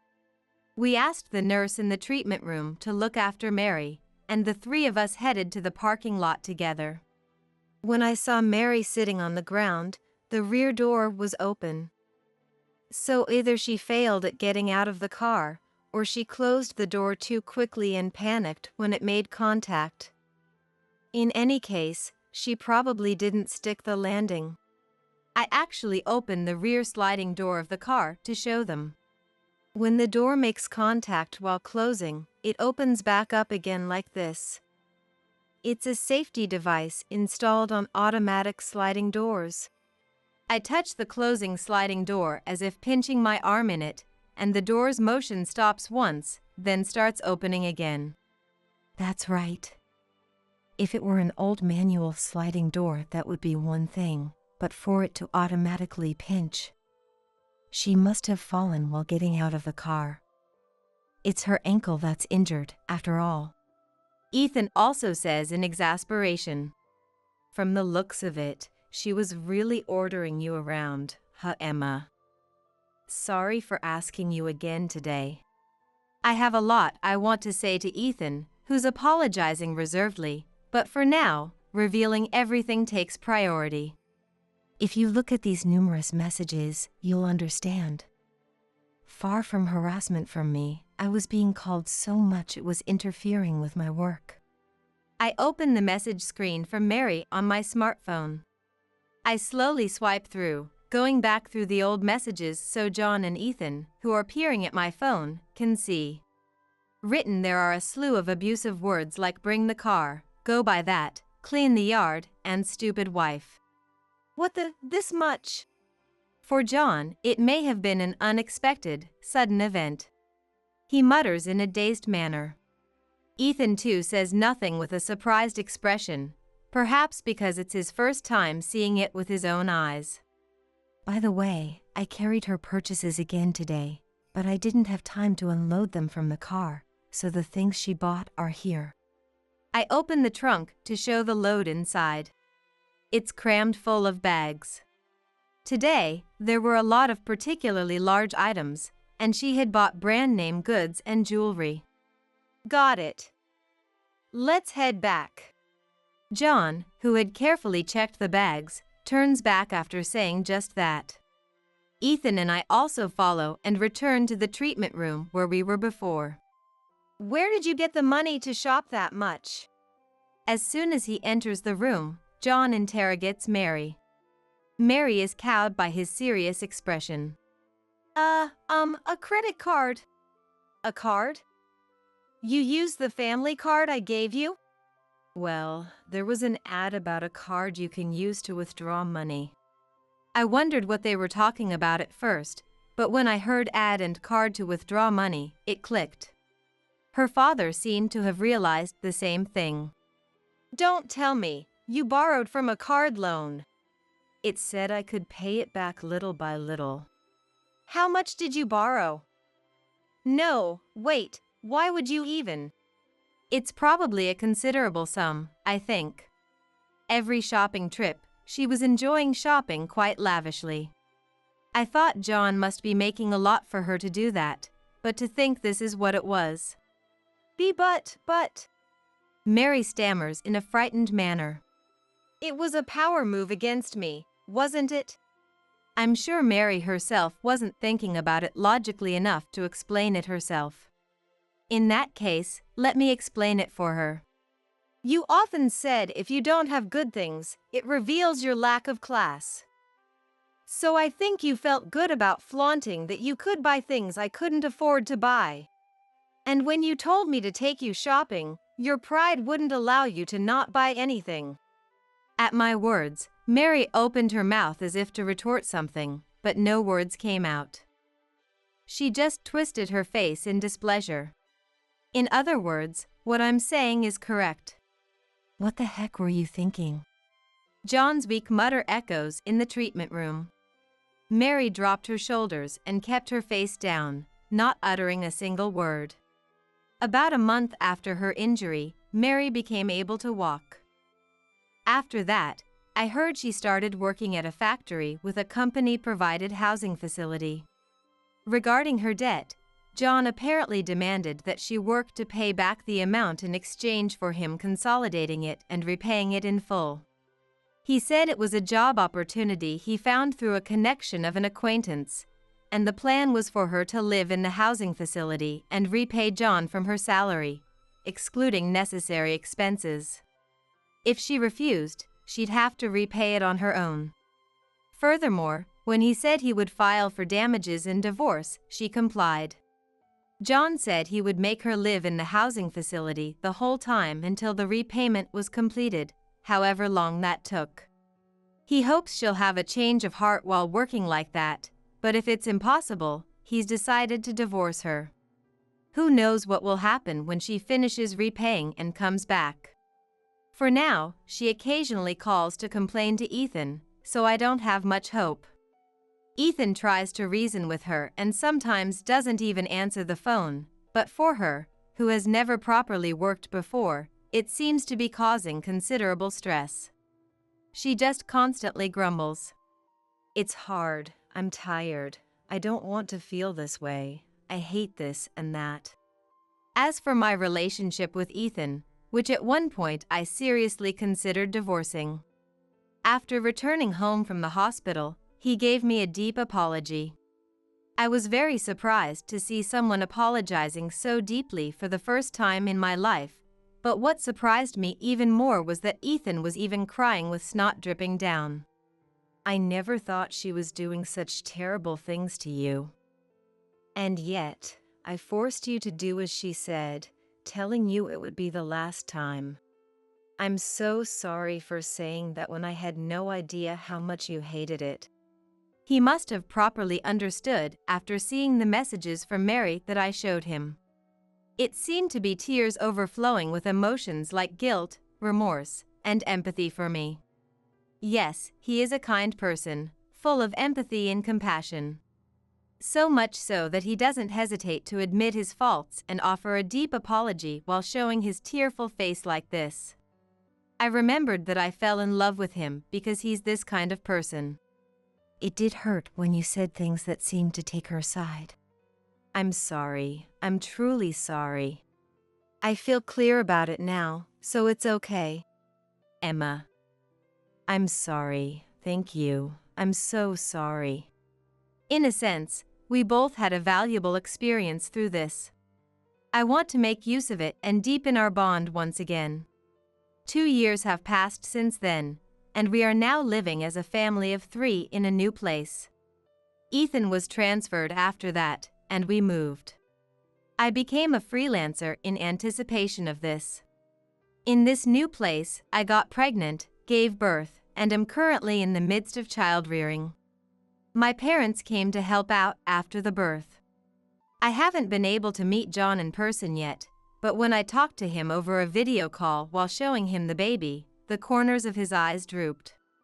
Incidentally, Mary apparently still hasn't been able to come back. I plan to resume work soon. At first, I intend to keep the workload light while seeing how it goes, but balancing work and childcare will surely be tough. Even so, I want to live fulfilling days while cooperating with Ethan. While hospitalized and under dietary restrictions, my stepchild, Chelsea, brought a large amount of snacks into the hospital room and ate them. This could be life-threatening. When I scolded her, Chelsea shouted back, If you had made healthy meals, I wouldn't be sick. Stop taking your frustrations out on me. Then she said to me, You act all high and mighty, but you're just leeching off my dad. She twisted her mouth and glared at me with angry eyes. Get a divorce and disappear somewhere. Then, all right. When I got back to the car, my husband William called, and I reported my interaction with Chelsea. He yelled at me. She is sick. You need to be more supportive to her. I didn't respond and hung up the phone. I moved to a hotel to distance myself from Chelsea and William, But then my friend Elizabeth showed me a certain picture, and my mind changed. Chelsea, I'll give you the divorce you want. But before that, I'll expose the true nature of your beloved dad. Look forward to it. I'm Whitney, a 45-year-old housewife. I married my colleague William 5 years ago. I was so focused on work that before I knew it, I was in my late 30s. I thought I had missed my chance to get married, but 7 years ago, William transferred to my department and asked me out. After 2 years of dating, we got married. William divorced his first wife because she cheated on him, and he had an elementary school daughter named Chelsea. My parents and friends were worried, but the Chelsea I met during our engagement was innocent and adorable. I was thrilled to have a child as soon as I got married. Even though she wasn't my biological child, I decided to raise her with love. However, that decision soon wavered.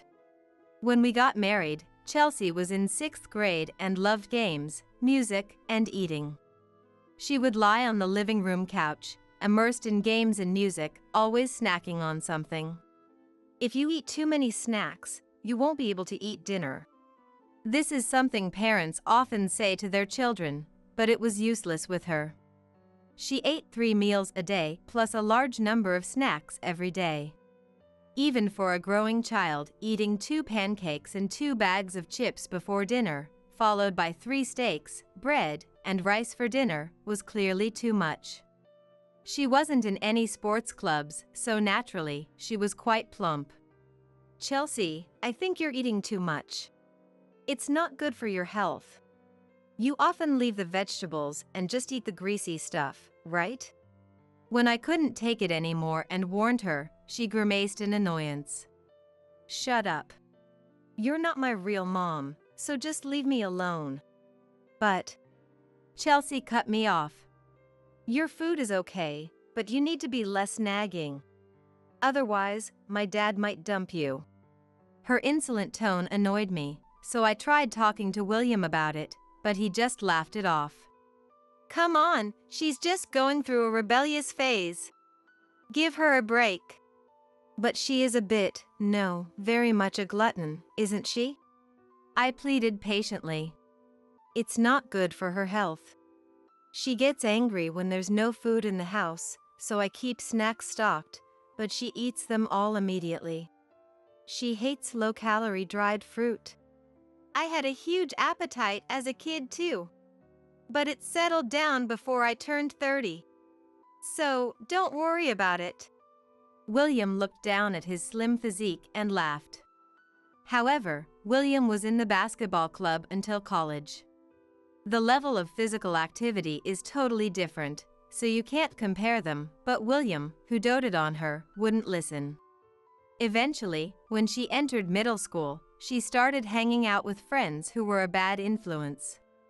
Despite having tests coming up, she would go to band concerts and stay out until late at night. At the same time, her clothing became flashier, and she started getting a lot of piercings. You're still in middle school. Going out late at night and wearing revealing clothes is not okay. I scolded her severely. It's dangerous for an adult to walk around alone at night, let alone a child like Chelsea. Plus, wearing revealing clothes. It would be too late if something happened. Aren't all those piercings a bit much? Whitney, you're such a worrywart. Next to her, who pouted, William's relaxed voice chimed in. What's the big deal about this? That's right. Maybe you, being a coward, can't do it, but my friends and I are fine. I felt like tearing my hair out as Chelsea puffed up her chest. That's not the point.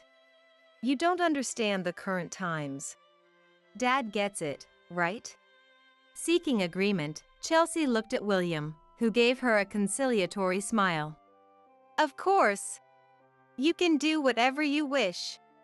As expected, you understand me a lot. At that moment, I wanted to tell William. Do whatever you want then.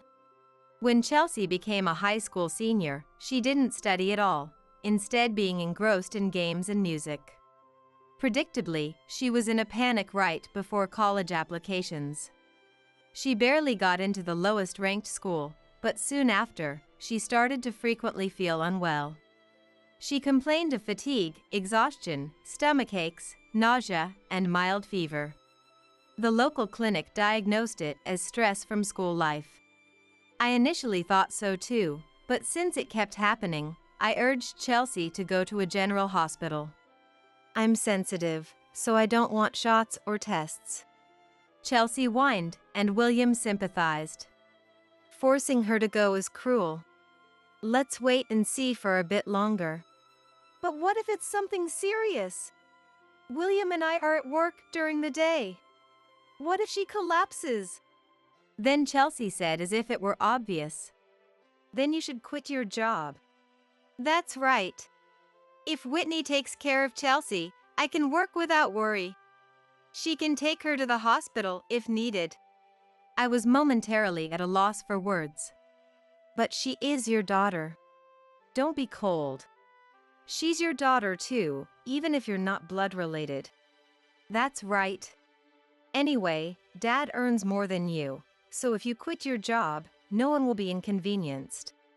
I felt a sense of fulfillment in my job, but arguing against this for the sake of my daughter was difficult. Reluctantly, I informed my workplace of my resignation. Then Chelsea started treating me like a housekeeper. As soon as she got home from school, it began. Oh no, I forgot to buy pudding. Go to the bakery right now. Massage my feet. And my shoulders and back too. Why Chinese food? I feel like barbecue today. When she's feeling unwell, her mood gets even worse. Because she can't sleep, she would call me to the bedroom at night, making me listen to trivial complaints for hours. That teacher is so annoying. Are you listening? Don't fall asleep. Finally, she would make unreasonable demands like, do something about my headache. Hey, William. Can't you do something about her? Exhausted from lack of sleep and mental fatigue, I tearfully begged William. I understand wanting to lean on someone when you're not feeling well. But it's really hard for me too. William frowned and sighed. You became Chelsea's mom, so you should handle this. A child's whims are cute, aren't they? If you say that, then you take over on weekends. William shrugged helplessly. I'm working to support you all. Don't you understand that? At least fulfill our cute daughter's requests with a smile. Then can't you at least come home a little earlier? I pleaded desperately. You've been working late, and there are a lot of weekend work and overnight business trips. Can't you spend more time with Chelsea? I can't. I'm busy. She's your responsibility, Whitney.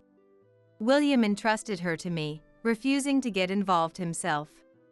I grew more and more distrustful of him. Even carefree William began to feel a sense of urgency when Chelsea's condition persisted for a year. A colleague suggested it might be liver problems. We should get her thoroughly checked at the hospital. All right. I was exasperated that William finally changed his mind after a colleague's suggestion, despite my repeated pleas.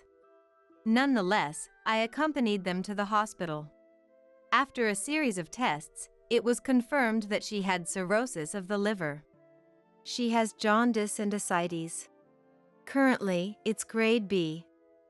It's not immediately life-threatening, but it's quite serious. Why did you let it go this far? I'm sorry. William and Chelsea, usually carefree, hung their heads with serious expressions.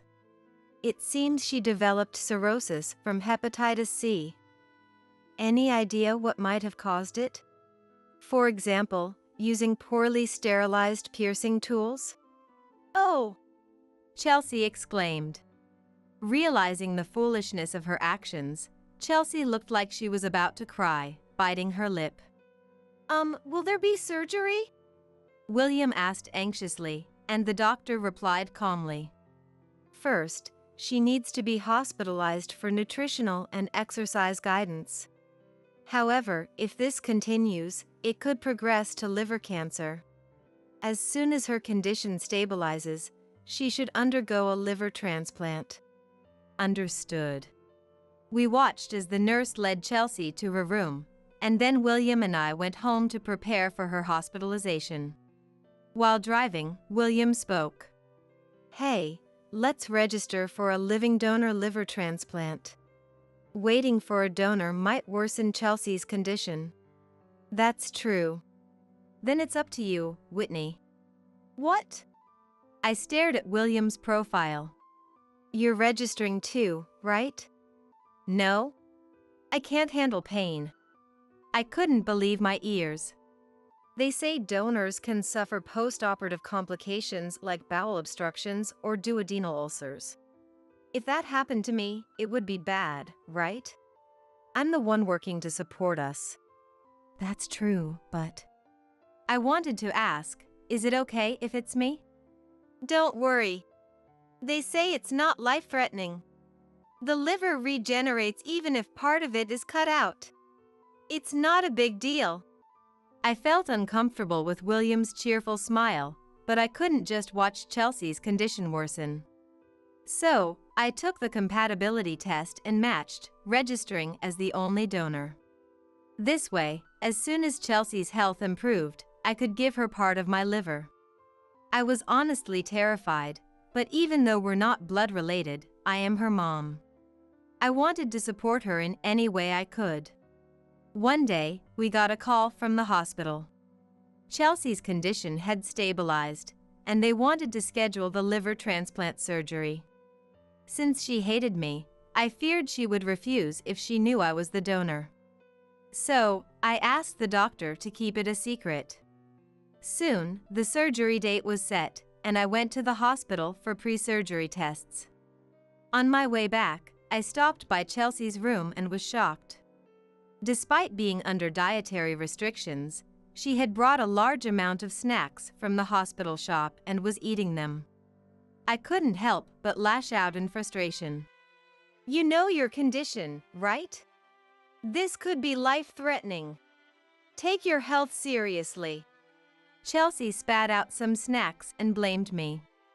This is all your fault. What? If you had made healthier meals and snacks these past 5 years, I wouldn't be sick. Take responsibility. Her cruel words left me feeling drained. What are you talking about? You were the one who demanded high-calorie meals and snacks. Stop taking it out on me. I retorted sharply, and Chelsea sneered. All you do is boss me around. It's annoying, she said in a low voice, distorting her face. I don't need you anymore. I don't even want to see you. You act all high and mighty leeching off my dad. Get a divorce and disappear. Her words, filled with hatred, pierced my heart like sharp arrows. My anger quickly subsided, and I became calm. Then, all right, I said and left the room. When I got back to the car, William called, so I told him about my interaction with Chelsea, and he yelled at me. What? Are you stupid? She is sick. Be more supportive to her. But what if her condition worsens due to stress? I felt utterly miserable. Why do I have to be treated like this? I hung up the phone without replying and drove out of the parking lot. When I got home, I packed my suitcase with essentials and left. I decided to stay at a hotel for a while because I didn't want to see William or Chelsea's faces. The next day, I met my friend Elizabeth at a cafe and told her about William and Chelsea. Elizabeth looked troubled. Actually, she started to say, but then stopped. After fiddling with her phone for a while, she showed me some pictures. I was shocked. You should look into this. Right. Thank you. Elizabeth sent me the images from her phone. As I looked at them, a fierce anger welled up, making my whole body feel hot. Chelsea, I'll give you the divorce you want. But before that, I'll expose the true nature of your beloved dad. Just wait and see. After parting ways with Elizabeth, I went to a real estate agent and quickly signed a lease for a short-term apartment. I arranged for movers and transferred all my belongings there. I also found a full-time job and started working right away. I ignored William's calls and messages, but 3 days later, when I got home and checked my phone, there were 50 missed calls. Reluctantly, I called him back, only to be yelled at furiously. Where the hell are you? Why aren't you coming home? And why did you send divorce papers without a word? It's none of your business. I coldly replied to William, who was speaking rapidly, which made him even angrier. Don't mess with me. You're Chelsea's mom. His thunderous roar made me pull the phone away from my ear. You even refused her liver transplant. Get to the hospital and re-register now. No. I won't donate to her anymore, I said firmly, and I heard William sigh over the phone. You're being childish over a little fight. It's pathetic. Say whatever you want. Don't you care about her? Chelsea and I are strangers, right? And I've never found her cute since we got married. I seized the moment to speak my mind. Did you file the divorce papers? I can't. If we get divorced, I'll be removed from the family and won't be able to donate. I sighed in frustration at William's irritated tone. Why do you insist on me? Why don't you, her dad, donate? William dismissed my reasonable suggestion with annoyance. Because I can't handle pain. And there are complications, right? It seems so. Then I'm out. Chelsea's not in immediate danger anyway. If you refuse, we'll wait for another donor. Really? William prioritizes himself over Chelsea. I was utterly dismayed by William's self-centered attitude. I'll visit the hospital next week. We need to talk. With that, I hung up the phone. A week later, as promised, I went to Chelsea's hospital room, and as soon as she saw me, she yelled, "Hey! Don't just leave like that. Tell the doctor to re-register as a donor." I was disgusted by her lack of manners in asking for help. Neither she nor William had any sense of decency. No. You're the one who told me to get lost and divorce Dad. That's not true. Chelsea stammered, trying to make excuses. I don't want you two to break up because of me. Right, Dad? You don't want to divorce Whitney, do you? Chelsea pouted and looked up at William, who nodded so vigorously his head might fall off. Of course not. I want us to keep living happily together as a family, William said with a smile, but I handed over the photos and investigation report from my bag. Really? But she seems to have another happy family. Chelsea's face turned pale as she looked at the pictures. Chelsea, have you been secretly meeting your mom? William asked angrily, and Chelsea replied sheepishly. Well, William slammed the photos on the hospital table. In them were images of Chelsea with a plump woman who looked a lot like her, a man in a suit, and Chelsea. They were enjoying a meal at a restaurant, probably taken secretly from a nearby table. Another picture showed the three of them walking down the street with high-end shopping bags, looking happy. How did you know I was meeting my mom and her new husband? Hiring a detective is so mean. Chelsea countered, and I explained. I noticed the high-end bags in your room when I was cleaning. I wondered where you got the money since you don't work. Mind your own business. I can't just ignore it. I'm still your mom after all. I smiled at her, who was glaring at me. When you came home after eating out, you sometimes smelled like perfume. I never believed you were just eating out with friends. I didn't notice at all. William tilted his head, and Chelsea pouted. Dad, you come home after I've showered. And on weekends, you come home after midnight. Oh, right. William scratched his head and laughed. It happened so often that I got suspicious and hired a detective agency. I'm relieved it wasn't bad friends you were hanging out with. None of your business. Dad, I'm sorry. I couldn't say no to Mom. Chelsea tried to appease William with a fawning smile. I understand. William forced a smile. But his smile quickly disappeared when I played the recording. Hey Mom, my dad is super cheap. He works at a big company, but my allowance is only $100 a month. Isn't that ridiculous? I can barely buy one outfit. This poor lifestyle sucks. Chelsea, that's tough. For now, endure it and marry someone like my husband who works at a trading company. Her mom spoke in a sweet voice similar to her, and a man's voice agreed. Chelsea, you should come to our place. I'll buy you anything you want.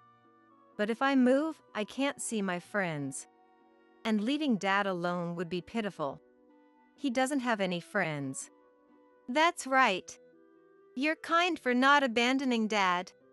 The three of them laughed heartily, and William turned red to his ears. Chelsea turned pale and curled up on the bed. Chelsea, this is terrible. After a long silence, William spoke. You know the reason for the divorce was your mom's affair with this guy, right?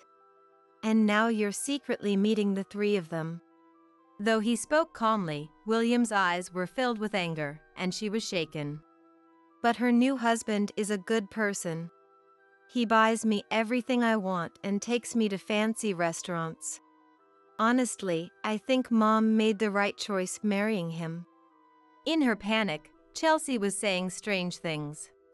When I ask Dad, he refuses to go to fancy restaurants. Why don't we have money when he works at such a big company? It's not like he gambles or anything like that. William's face twisted with rage. That's none of your business. Besides, you've been secretly eating lavish meals every month, and that's why you developed cirrhosis from hepatitis C. From now on, you are forbidden to meet them. Don't you know? Even after a divorce, a child has the right to see their mom. Chelsea retorted defiantly. I thought marrying this woman would increase my salary, and we could live in luxury, but my allowance is small, we don't eat out, and all I get is Whitney's complaints. There's no point in being at home. Ah, so that's why he was so nice to me during our engagement. One mystery solved, I felt a sense of clarity. Next to my smiling face, William spoke to Chelsea. Look, I work myself to the bone to support you. Do you think I like working overtime and going on business trips? But Dad, I'm saving for your future. That's more important than living in luxury now. I stared at William's profile as he tried to reason with Chelsea. What? What's wrong? William asked irritably. I talked to your boss recently. You know, we used to work in the same department. Oh, what did you talk about? Chelsea also listened with interest. I told him that William has been too busy to be at home for the past few years. I asked if he could reduce your overtime, weekend work, and business trips. He was confused. William suddenly looked shocked. He must have known what was coming next. Your boss said our department has been slow lately. There's almost no overtime, weekend work, or business trips. Everyone leaves on time every day. Isn't that strange? I then displayed images on my phone. I placed several photos and an investigation report from my bag next to the documents about Chelsea. You've been a regular at a girls' night club downtown? Going there 4 times a week after work? No wonder you come home so late. Chelsea was shocked and snatched the report from my hand. As she read it, her expression turned horrified. Her hands trembled as she read aloud in a low voice. On weekends, he spends the night with a 20-year-old employee at the apartment he bought for her. They travel together every few months. Incredible, it's like you're living together. Do you realize you have a wife and daughter waiting for you at home? I can spend my salary however I want. It's none of your business. William grumbled. She's saving for college, so I have to frequent the club to help raise her salary. Supporting someone working hard is just being a good person. It's like volunteering. I laughed mockingly at William's excuse. That apartment is the same as Elizabeth's. It seems the residents have been gossiping about seeing you shopping and spending time together in the lobby. Oh, do they think we're a handsome couple? You're a fool, no. I sneered at William. They're laughing at you for being a middle-aged man playing around with a girl young enough to be your daughter. Even I'm beyond angry, I'm just dumbfounded. William's eyes widened with anger. Don't call it an affair. I truly love her. Disgusting. Chelsea contorted her face and spat out. Dad, are you serious? Having an affair with a girl my age is totally messed up. Shut up. Let me enjoy my romance. William retorted with a defiant expression. As Chelsea and I grew more irritated, he spoke passionately. She said she wants to marry me after graduating college. Rejoice, Chelsea. You'll have a young and beautiful mom. William's sleazy smile made Chelsea sigh with a troubled expression. Dad, wake up. You're just being taken for your money. I don't want a mom who's close to my age. That must be a joke. I don't care. I'll marry her even if you don't approve. Don't be ridiculous. If you have money to spend on someone else, increase my allowance. Is that girl more important than me? Chelsea shouted, and William responded with a smile. No, Chelsea, you're more important. But you seem like you'll be fine with a healthy liver. Chelsea shot me a sharp look. That's right. You can get divorced, but give me your liver first. She got out of bed and approached me, grabbing my arm with surprising strength and hurling insults. That organ regenerates, right?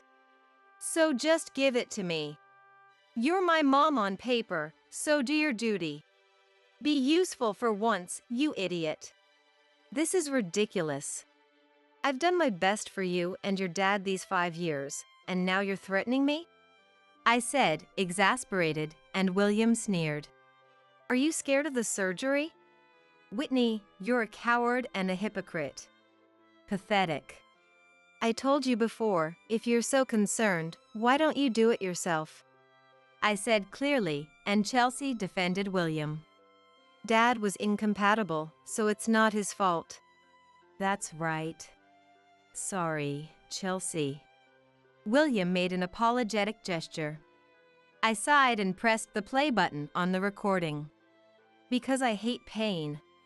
There's also the risk of complications, right? It seems so. Then I'm out. Chelsea's not in immediate danger. If you refuse, we'll wait for another donor. Chelsea was stunned by the recording. What? That's your dad's honest opinion. He didn't even take the compatibility test. If you don't believe me, ask the doctor. Chelsea turned to William with a stiff neck. William was sweating profusely and seemed at a loss for words. In the end, he prioritizes himself over you. No, it's not like that. Chelsea's eyes filled with tears. This is so terrible. I trusted Dad completely. William callously added. But I prefer slimmer girls. Chelsea, like your mom, you keep getting fatter. It's your own fault you're sick. There was nothing fatherly about William's protruding lips and cheek scratching. Why not ask your mom? She's a blood relative, so it might be possible. William proposed as if he had a brilliant idea, leaving Chelsea dumbfounded. Dad, did you forget? Mom has diabetes and high blood pressure. She can't donate. Oh, right. He had completely forgotten about his ex-wife's condition. William and Chelsea exchanged looks and then sat on the floor, seemingly resigned. Please, Whitney. Give her your liver. I absolutely can't do it. You're our only hope. As my daughter, you should be happy to help. If you refuse, I'll tell everyone in the hospital that Dad's new wife mistreated me. Enough! I shouted angrily. How many times do I have to say it? I will never register as a donor for you again. I won't be used as a housekeeper, insulted, and then have my liver taken away. Are you still holding a grudge? What a jerk you are. Frustrated, I crouched down and pulled out snacks from under the bed. I pushed away Chelsea's hand as she tried to snatch them from me and walked into the hallway with the snacks. Then I headed to the nurse's station and raised my voice. Chelsea is eating snacks again. Before I finished speaking, a nurse rushed over and sternly confronted Chelsea. How many times do I have to tell you to stop? At this rate, even if a donor appears, the transplant won't be possible. I'm sorry. Chelsea's dad, you need to be stricter with her. Act like parents for once. Glancing at the dejected Chelsea and William, I left the hospital room with a smile. Despite being forbidden by the doctor, Chelsea had been secretly eating snacks and drinking juice instead of hospital food. Her test results were so poor that her treatment was prolonged, and she had to take a break from school.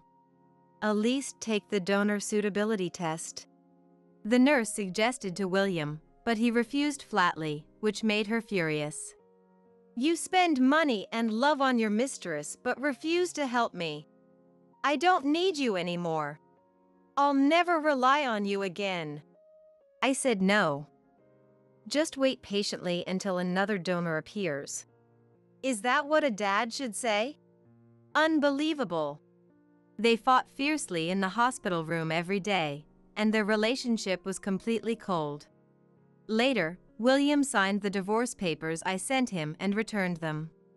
I filed it immediately, and the divorce was finalized without issue. I also received the $10,000 settlement payment in one lump sum for William's affair with the nightclub employee, which was a relief. However, the problems began afterward. Even after the divorce, William continued to pester me. Knowing where I worked, he would wait for me at the station near my office after work and pressure me to reconcile. Come on, Whitney, I need you. Let's get back together. Chelsea's medical bills are piling up. After paying you the settlement, my savings are gone. You blew your savings on your mistress. Why don't you ask her for help? I said coldly. She dumped me when she found out I was married. Chelsea won't talk to me either. I'm lonely. That's your problem. If you keep stalking me, I'll call the police. I yelled, and William finally stopped showing up. Afterward, news of his affair with a 20-year-old got out at work, and he lost the respect of his colleagues. Now, he reportedly goes to work feeling awkward. When Chelsea told her mother about her hospitalization and bragged about her past misdeeds towards me, she complained about the donor registration being revoked. Her mother replied coldly, I never thought you couldn't be grateful. I'm disappointed. I once hoped we could live together, but let's forget about it. Get along with your dad. She read the message and cried, taking out her frustration on the nurses. Now, she is known as the biggest troublemaker in the ward. Since I canceled my donor registration, no new donors have appeared. Her years of overeating and drinking have taken a toll, and her condition has only worsened. Despite hastily adhering to a diet regimen, it was too late, and the doctors warned she could develop liver cancer at any time. She now lives in constant fear, crying through her days in the hospital. Over these past 5 years, I realized something profoundly. No matter how much you give, some people will never appreciate it. Though I went through tough times, I also found good things. A coworker who encouraged me during my low points became close, and we started dating and eventually got married. At the home party held instead of a wedding, Elizabeth and my parents were relieved by my new husband's kind and sincere nature. I want to build a happy family with him this time. Mom, I'm pregnant. Stumbling over her words, my 14-year-old daughter Madeline reveals this to me. Her frail, haggard appearance makes it all too easy to imagine how much anguish and tears it took for her to utter those words. There's no trace left of the bright, energetic Madeline from before. I couldn't possibly believe what Madeline was telling me, but being handed a positive pregnancy test leaves no room for doubt. Still not fully grasping the extent of Madeline's pregnancy, I gently try to probe for more details. It must have been so hard carrying this alone. Thank you for telling me.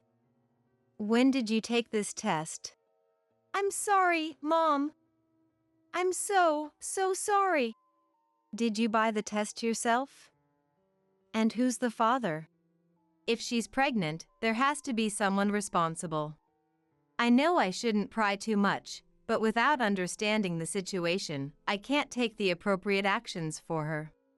Yet no matter how much I call out to her, Madeline just keeps mumbling apologies, either confused or terrified of something. The next day, I consult with my husband Daryl.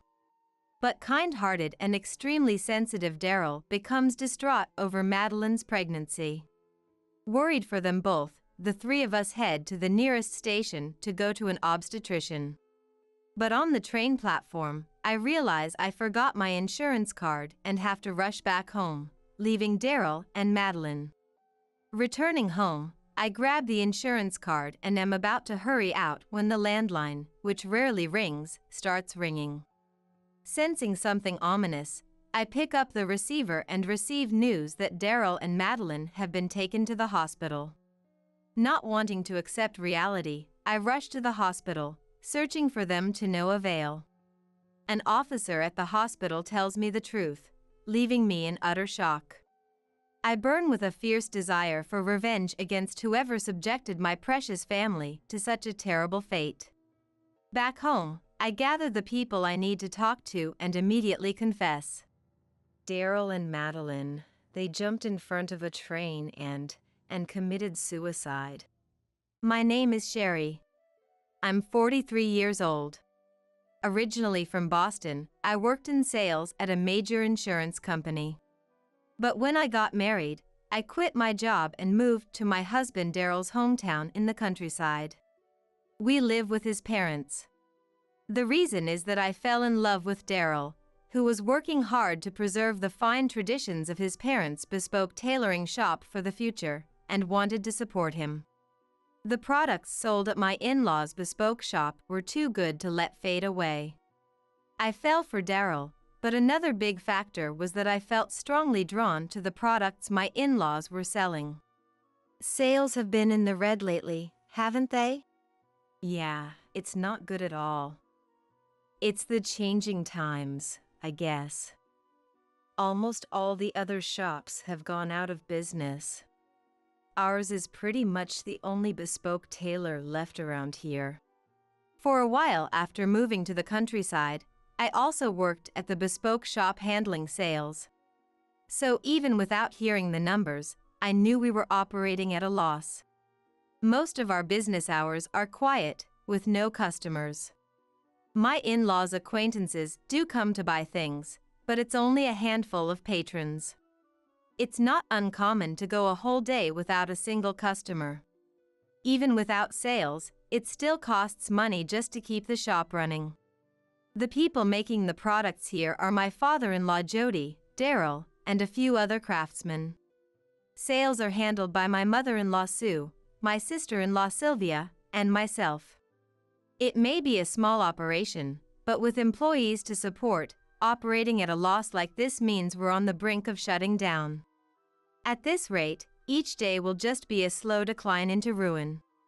I couldn't stand that. As a woman of action, I got permission from my in-laws to put my skills from my insurance job to full use, pitching our products to various shops. While looking for places that would carry our wares, I also started working on developing new products suited to the times.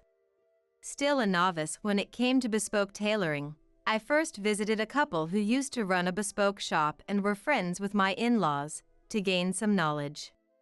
From there I expanded my network, researching and gathering information on what kind of bespoke tailoring is desired today. I've never seen suit designs like this before. But these are designs you developed together with various people. I'll discuss it with Dad and the other craftsmen. Thanks. I hope this can help boost our sales, even just a little.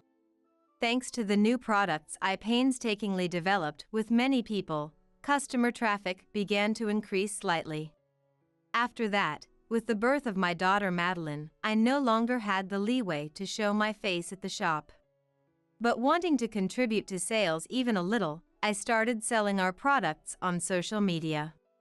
Struggling for over a decade like this, I devoted myself to launching many new products, selling online, and securing partner shops to carry our wares. Before long, the bespoke shop had finally pulled through the crisis of closing down. As the bespoke shop's business got on track and Daryl grew into a fine craftsman, our daughter Madeline entered middle school. At an age where she could act independently and had a solid way of thinking, I felt a bit lonely realizing my role as a parent would gradually become less necessary. But more than that, I was filled with heartwarming feelings watching Madeline enjoy her days to the fullest, smiling brightly as she devoted herself to clubs and physical activities. About a year passed smoothly, and around the time Madeline turned 14 and advanced a grade. Madeline, who had been so lively and cheerful, suddenly became gloomy. At first I thought it might be teenage rebellion, but she still obediently listened to what Daryl and I said without avoiding us, so there had to be another reason. Madeline, did something happen recently? You don't seem like yourself. It's nothing.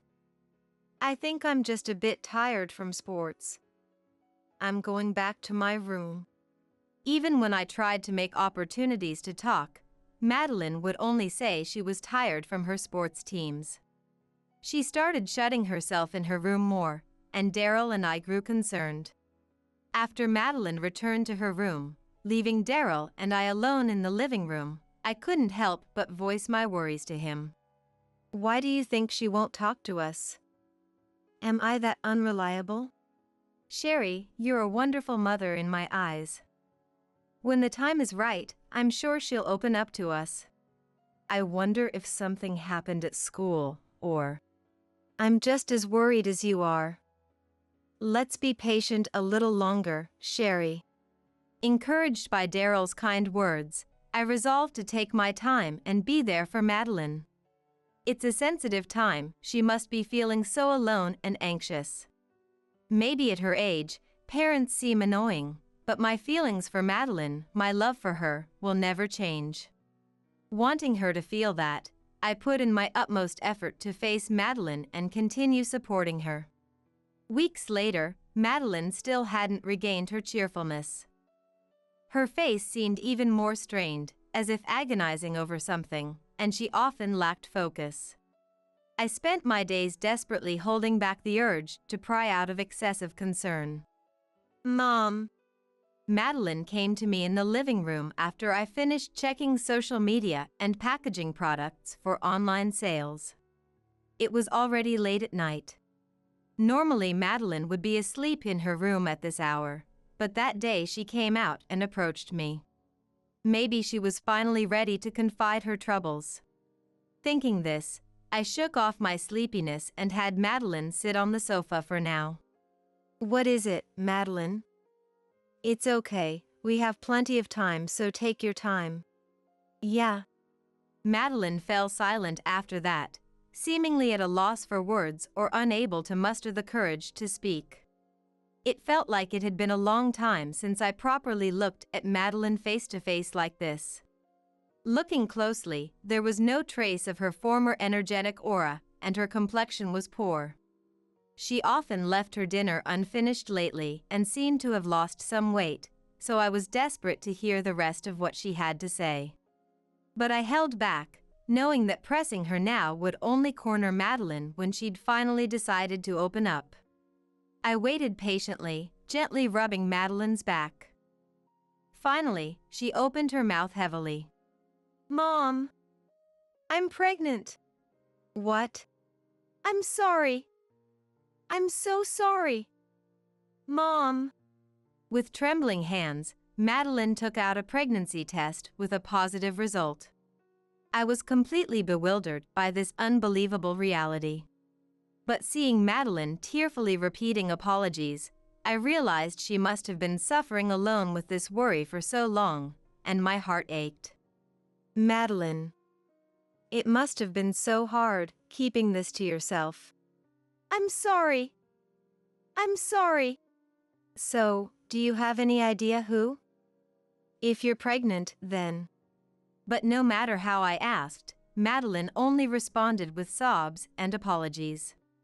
I knew I shouldn't rush her, but it was difficult to plan our next steps without knowing the facts. I tried asking every question I could think of. Still, Madeline only trembled. I'm sorry. I'm so sorry. Mom, forgive me. Please don't hate me. It's okay, Madeline. I could never hate you. Madeline seemed to be crushed under the weight of what she had done, hyperventilating to the point where she couldn't give any details. It was late at night and she needed sleep to recover, so I soothed the panicking Madeline to calm her down, deciding to have her explain more at the hospital tomorrow. The next day, I woke up earlier than usual and woke Daryl. What's going on? It's so early in the morning. I'm sorry for the early wake-up call, but there's something important I need to talk to you about. It's about Madeline. As soon as Daryl realized it was about Madeline, he sat up immediately, ready to listen. I need you to stay calm when you hear this. Madeline is pregnant. I just found out in the middle of the night too. I only know the facts, but... Pregnant. You're joking, right? His disbelief was understandable. Daryl's eyes went wide, his voice and lips trembling as he forced the words out. As if to say, surely not our child. I felt the same way.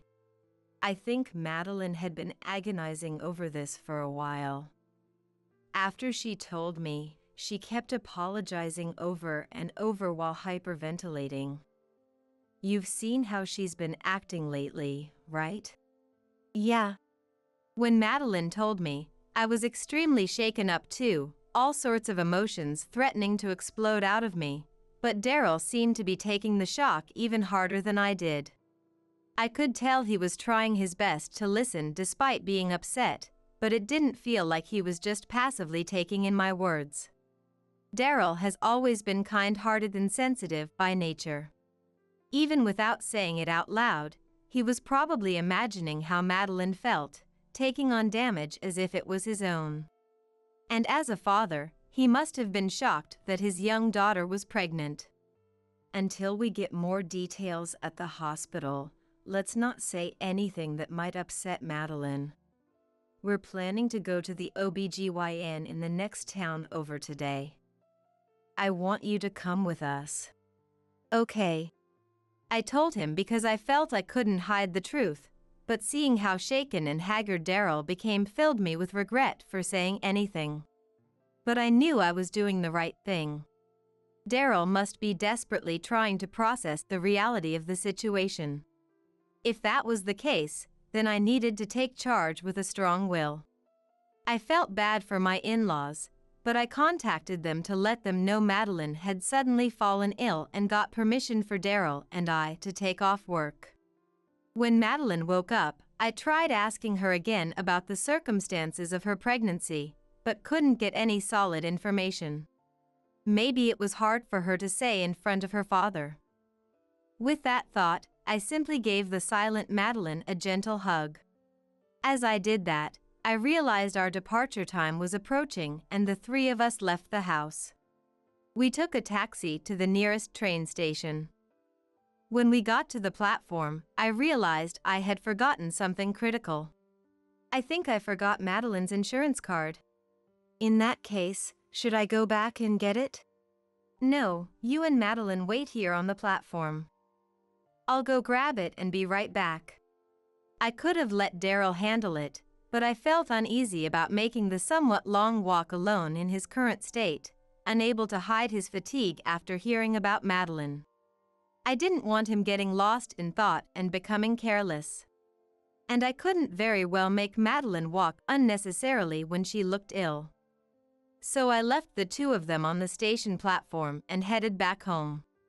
Our house is a fair distance from the nearest station.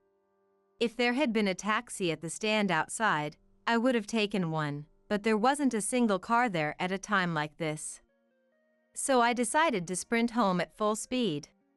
Honestly, I wanted to get Madeline to the OBGYN as soon as possible.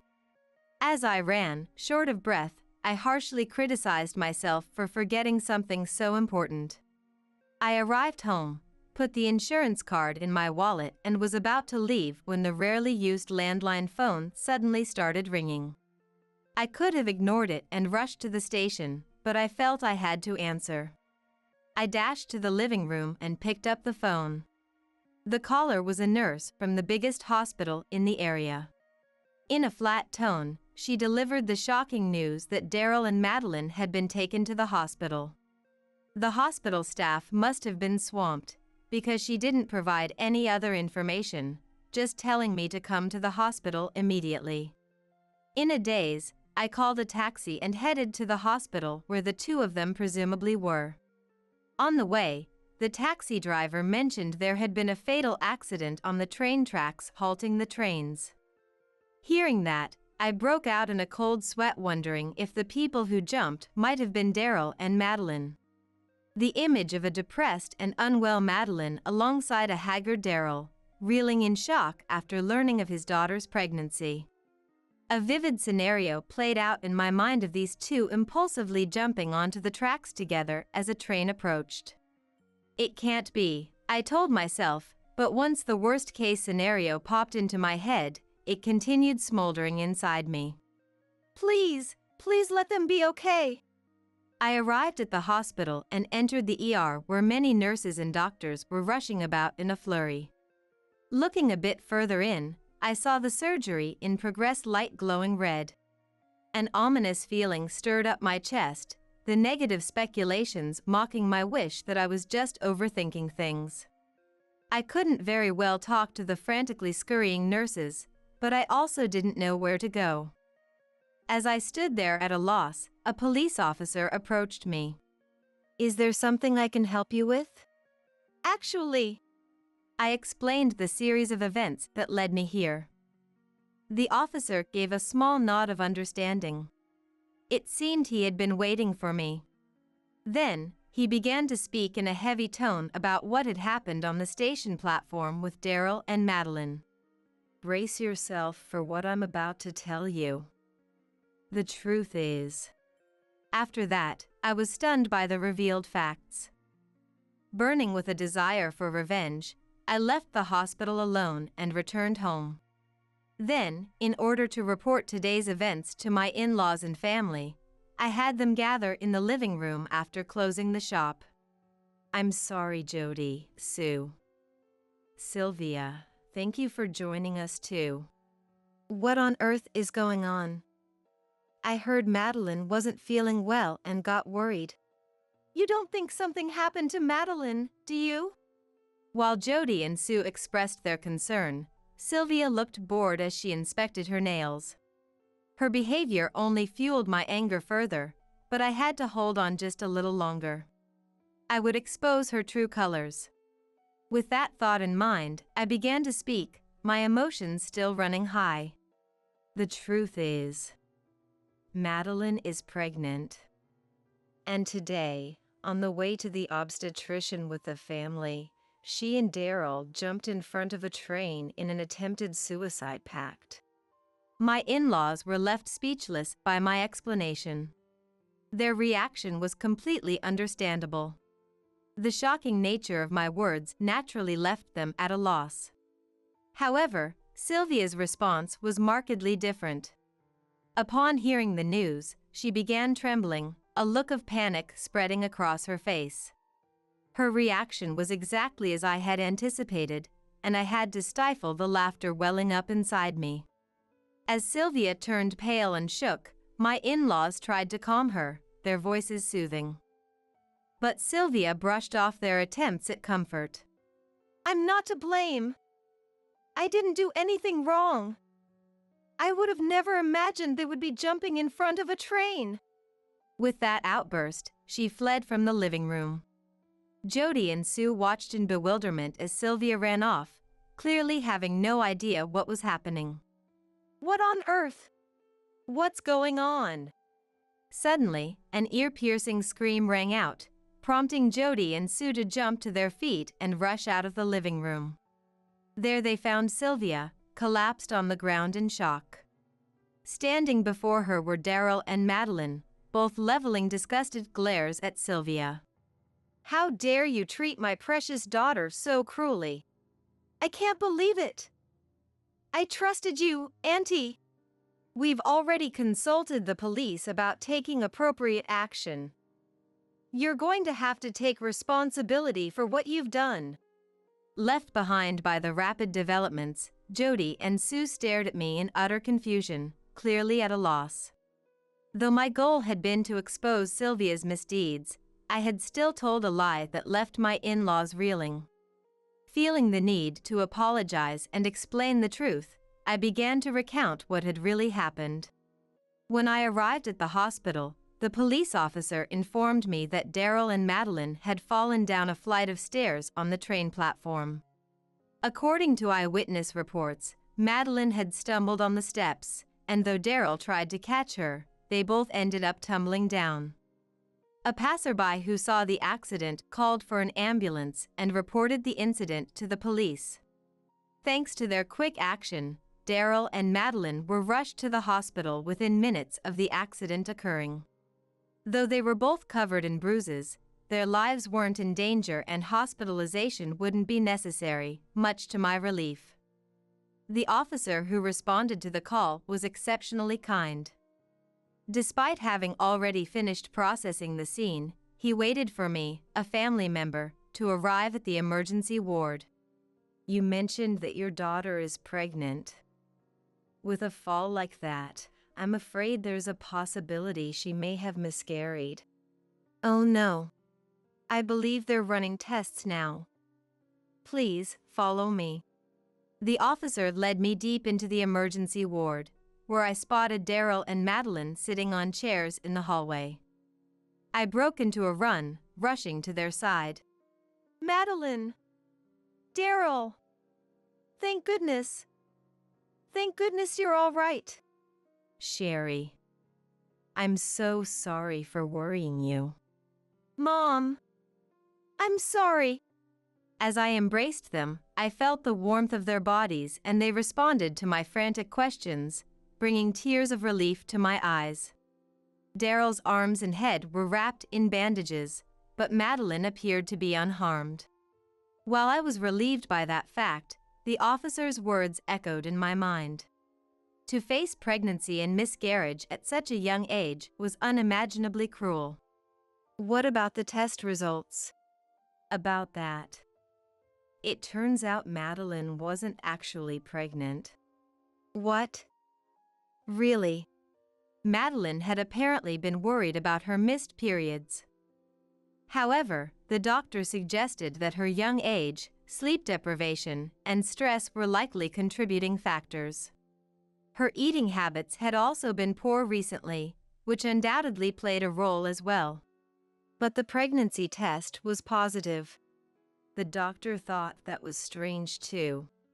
"Madeline, where did you get that pregnancy test?" "Well, Auntie gave it to me." As soon as she began to explain, Tears welled up in Madeline's eyes as a memory seemed to surface. I quickly pulled out a handkerchief and tried to wipe away her tears, but they continued to flow endlessly. Daryl and I listened intently to Madeline's halting, jumbled explanation, trying to piece together what had driven her to such despair. In summary, Madeline had been anxious about missing her period for 2 months. Having never experienced that before, she was filled with unease. Unfortunately, Sylvia found out about her worries. It's not normal to miss your period for 2 months, right?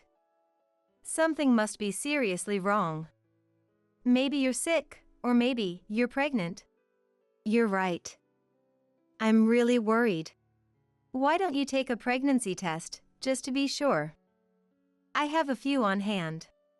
But I haven't done anything that would get me pregnant. Well, it doesn't hurt to check. Come on, it'll only take a minute.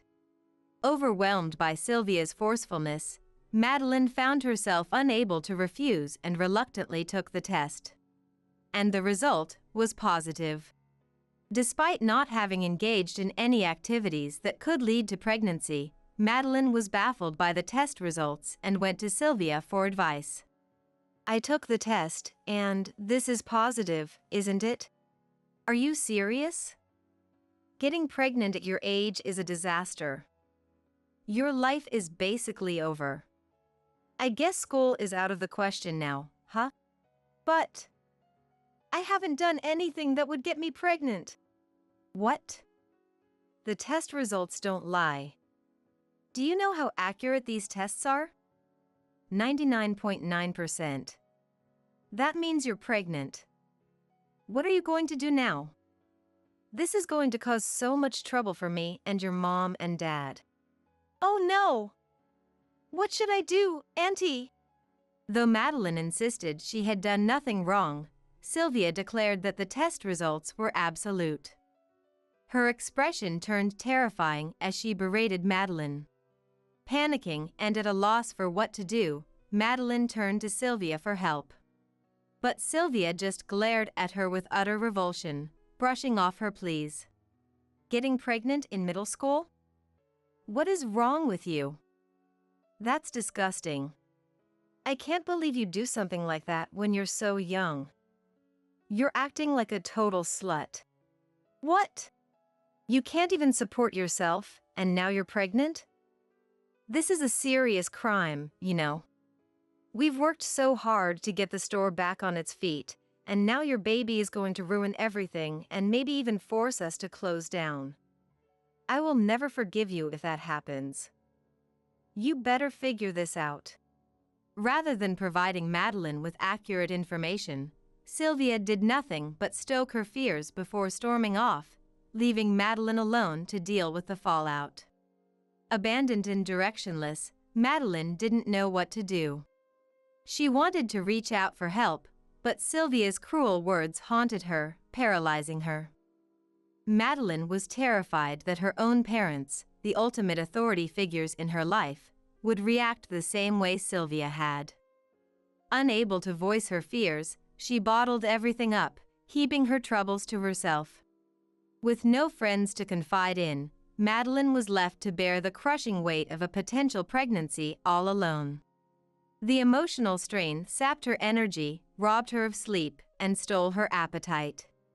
In fact, it was sleep deprivation and malnourishment that caused the dizziness that sent Madeline tumbling down those fateful stairs. By the time Madeline finished her story, her face was a mess of tears and snot. No child should have to shoulder such a terrible burden alone. I pulled Madeline into a tight embrace. Daryl, having heard everything, was crying too. For a long while, the three of us just held each other. Madeline, I'm so sorry you had to go through that. I'm sorry I didn't notice. Me too. I'm sorry, Madeline. No, it's okay. I could feel you both supporting me, even if I didn't say anything. So, it's not your fault. As we hugged, I noticed Madeline was still crying, her body trembling. It seemed the incident had left her traumatized, and my heart ached for her. I couldn't forgive Sylvia for putting my child through such an ordeal. I told Daryl and Madeline to come home once they had calmed down a bit, then left the hospital on my own. After hearing the whole story, my in-laws turned to face Sylvia, their faces flushed with anger. Sylvia, finding herself without allies, glanced around nervously as she searched for words. About that pregnancy test you gave Madeline. Could it have been a fake? I did some research and found out there are novelty tests designed to always show a positive result. They're mostly sold online. Did you know that? I don't know anything about that. I've never heard of such a thing. Well then, you won't mind showing us your purchase history, right? Why should I have to show you what's on my phone? No way. I'm not letting you snoop through my stuff. If you really didn't know, you wouldn't be so defensive.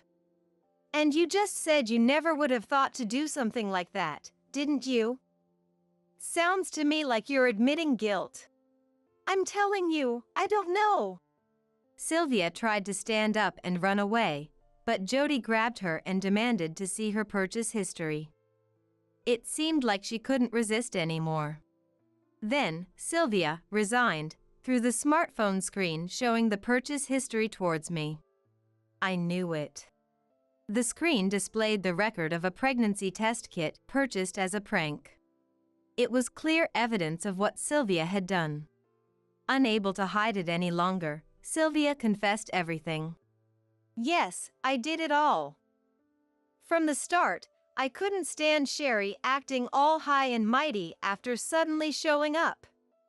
So, when I found out about Madeline's irregular periods, I just thought I'd mess with her a little. It was just a joke. Why are you all ganging up on me and complaining?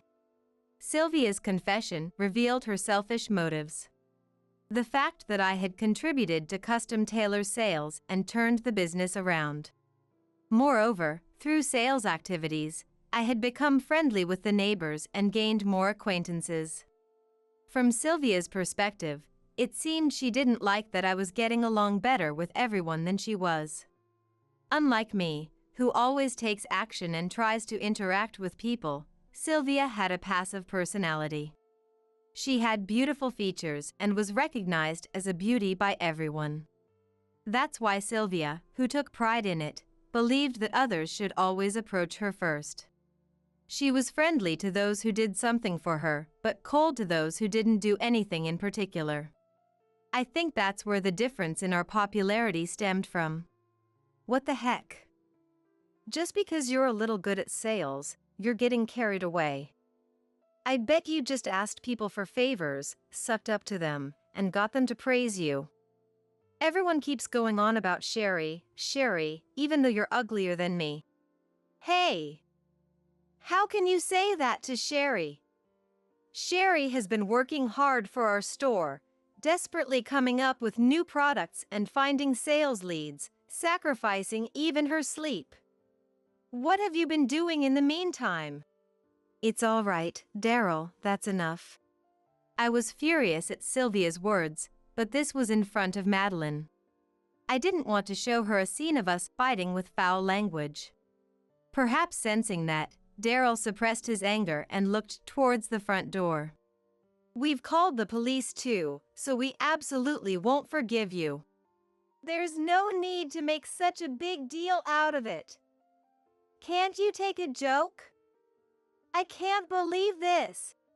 Sylvia, who was taken away by Daryl, was being questioned by the police officer who had rushed over after Daryl's call, while loudly complaining.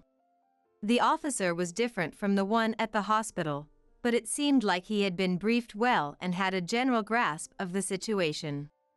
Perhaps Sylvia was a little intimidated in front of the officer, or maybe she judged that it was better to tell the truth without hiding anything in order to be released quickly, but she honestly admitted the facts.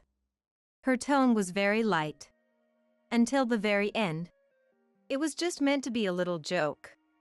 It was a joke, so there's no need to apologize. She kept appealing to the officer. Seeing this, my parents-in-law kept apologizing to Madeline and me over and over again.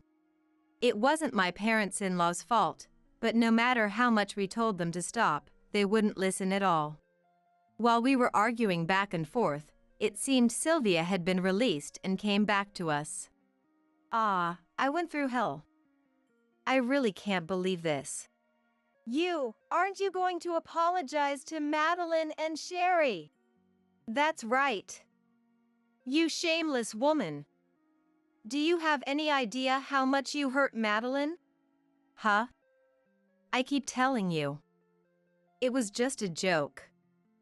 How many times do I have to say it for you to understand? Sylvia said mockingly, but in the end, there was not a single word of apology. Daryl, who had finished talking to the officer, returned to me with a frustrated look on his face. Judging from his demeanor, I could tell the result was not good. The police officer seemed disappointed too, but he said this case isn't one where an arrest can be made. He did give a stern warning, but it didn't seem like she was willing to listen. I see. I guess that's how it is. Sylvia, who had gotten off with just a warning, was triumphantly complaining. She didn't seem to care at all that she had turned my parents-in-law, me, Daryl, and Madeline against her. I had thought we could at least teach her a little lesson, but in the end, my revenge didn't go well, and I was left just feeling bitter. The next few days, I tried to avoid running into Sylvia as much as possible for Madeline's sake, but I couldn't come to terms with the situation. My in-laws kept apologizing to Madeline and me as always, but that wasn't the point. Why should we, who had done nothing wrong, have to be considerate and feel uncomfortable in our own home? Moreover, Sylvia had started finding fault with me and harassing me at the storefront too. Fortunately, it hadn't escalated thanks to Sue's stern glares, but the resentment was still building up. I couldn't put Madeline at ease here. Having come to that conclusion, I told Daryl that I wanted us to move out of my in-laws' place and build a house for the three of us. Back when Custom Tailor was struggling, there were times I didn't receive a proper salary, so I hadn't been able to save up, but in this rural town, rental properties didn't exist. If we wanted to live here, we needed to build a house.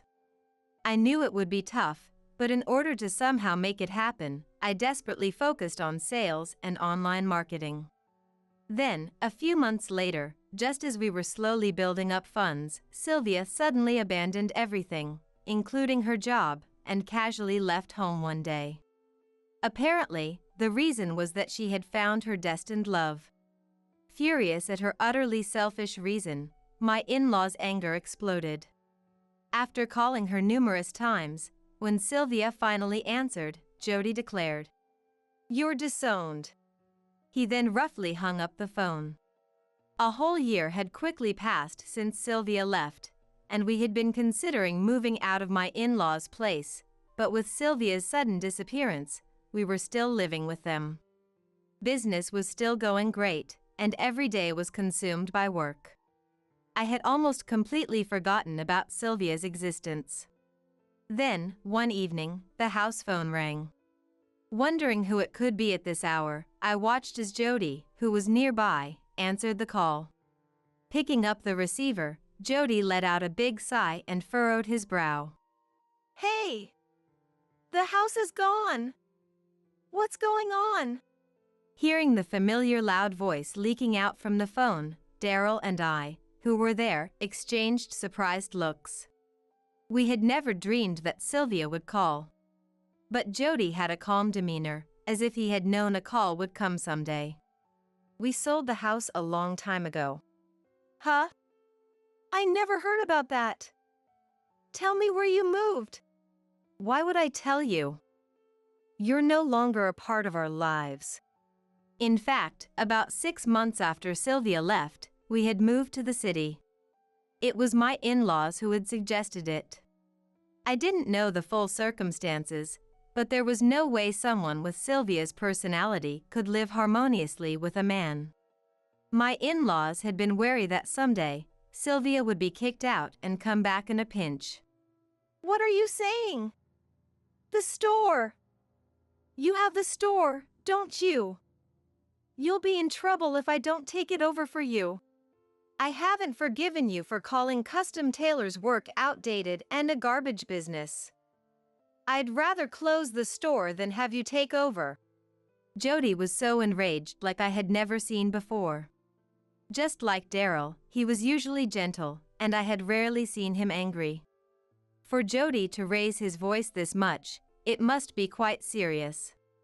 Still, I was surprised to hear that she had declared custom tailors' work to be an outdated garbage business in the past.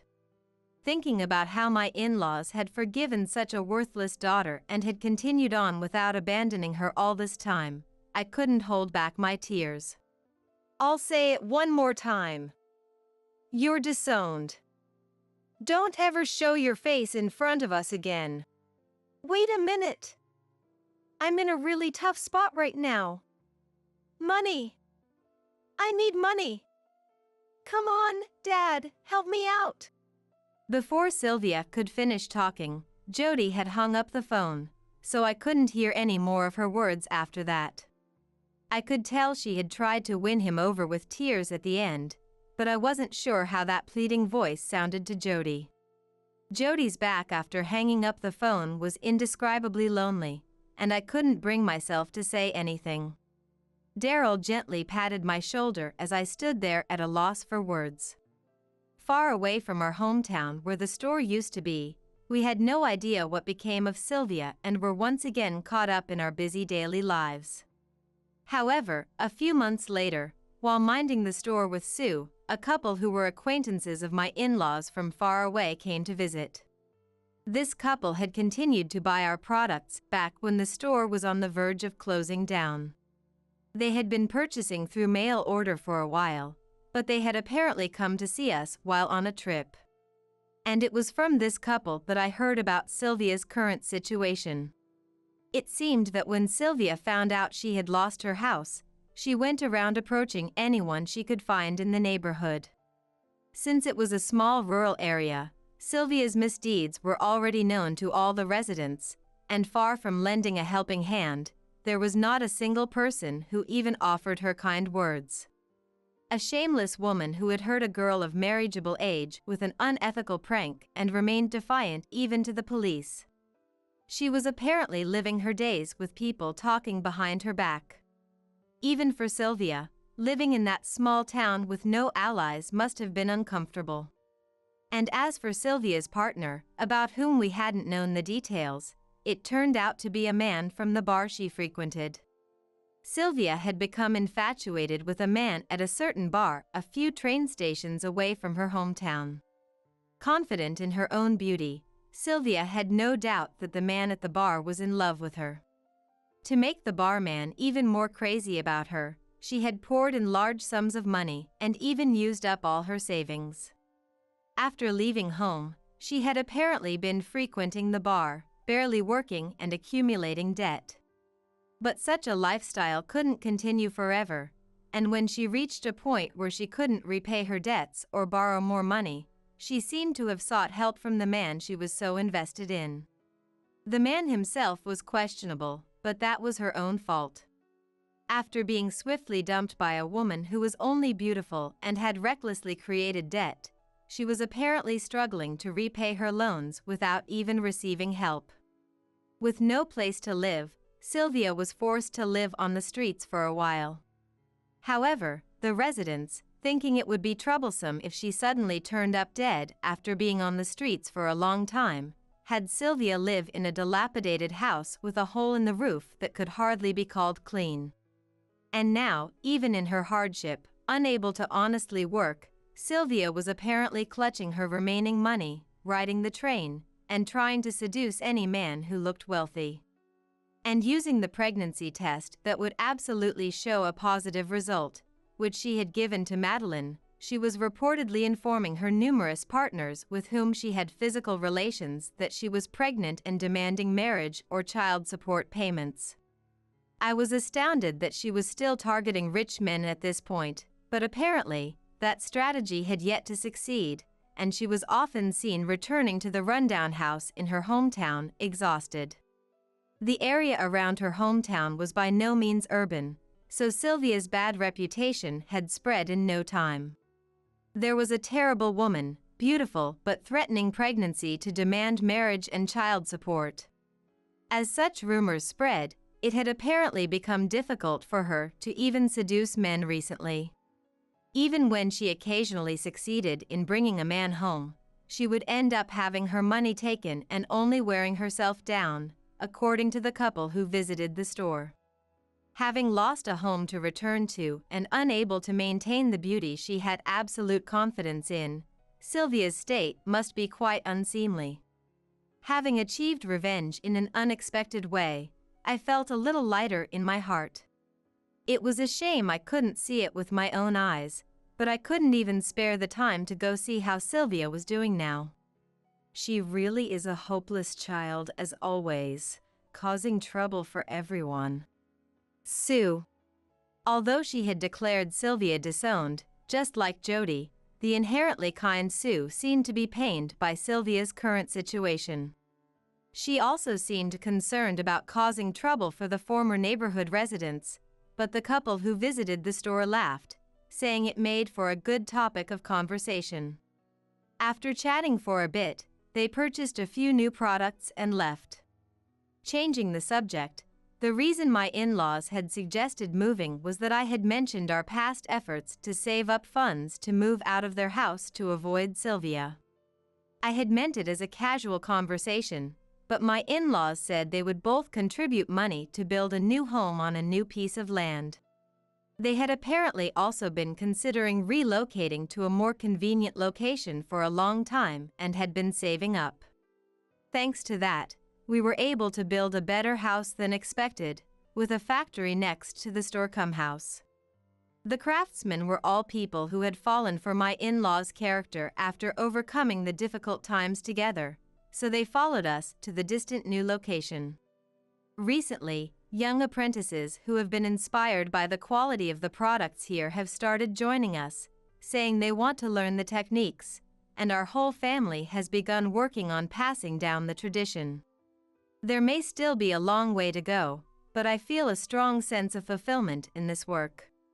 Ever since Madeline stopped the irregular lifestyle that the doctor had warned her about, perhaps because she has no stress, her menstrual cycle has returned to normal, and she seems to be getting along well with the friends she made at her new school. Moreover, Madeline has recently developed a strong interest in fashion and has started thinking about creating original designs for clothes, scarves, and such. Her design approach from a perspective that we don't have is full of new discoveries. Every day is so busy that I have no time to rest, but I felt fulfilled. I want to work hard to further expand the company and spread the appeal of custom tailor to many more people. Water, please, give me water. I was in the middle of watering the crops. Suddenly, a frail yet desperate voice called out from the field. A woman I didn't recognize had appeared out of nowhere, pointing weakly at the hose in my hand. But this was agricultural water, not fit for drinking. I handed her my water bottle. Here, take this. I haven't used it today yet. As soon as she grabbed the bottle, she drank it eagerly, her throat gulping loudly. When she finally finished, she exhaled deeply and said, "Thank you so much." I realized I had no wallet or phone, and I've just been walking endlessly. I guess I must have collapsed here. Hearing that, I looked at her more closely. Her back and hair were covered in dirt. "You collapsed. This is serious. I'll call an ambulance." No. The moment I mentioned an ambulance, the woman's face tensed with fear. At that moment, I couldn't have imagined how drastically this encounter would change my life. My name is Tyler. I'm 36 years old and currently unemployed, though I help out with a family business. I live in a small town where my family runs a vegetable farm. After graduating college, I worked at an IT company in Boston for less than a year before leaving under certain circumstances. Since then, I've been assisting my parents on the farm. For example, this month, I've been watering the summer crops twice a week. Honestly, calling myself unemployed wouldn't be far from the truth. But with my parents away on a 3-day trip to a hot spring, I was tasked with watering the crops daily for the next few days. And it was during one of these watering sessions that I had an encounter that would change everything. That evening, as I finished watering, I paused to admire the western sky turning a soft orange. Helping out with a family farm meant I could occasionally enjoy the tranquility after a day's work. But just then, I heard a faint noise behind me, near the tomato vines. Something, or someone, was moving. I froze, thinking it might be a wild boar. Quickly, I planned my shortest route back to the house, while cautiously turning around to look beyond the tomato trellis. What I saw wasn't a boar. It was a woman, sitting on the ground. Apparently, I hadn't noticed her, and had accidentally sprayed her with water. "I'm so sorry, I didn't see you there. Did you get wet? Are you okay?" She didn't respond, remaining dazed, but she was reacting, slowly turning her gaze toward me. Her lips moved, but only faint breaths came out, not words. After a few moments, I finally heard a raspy voice.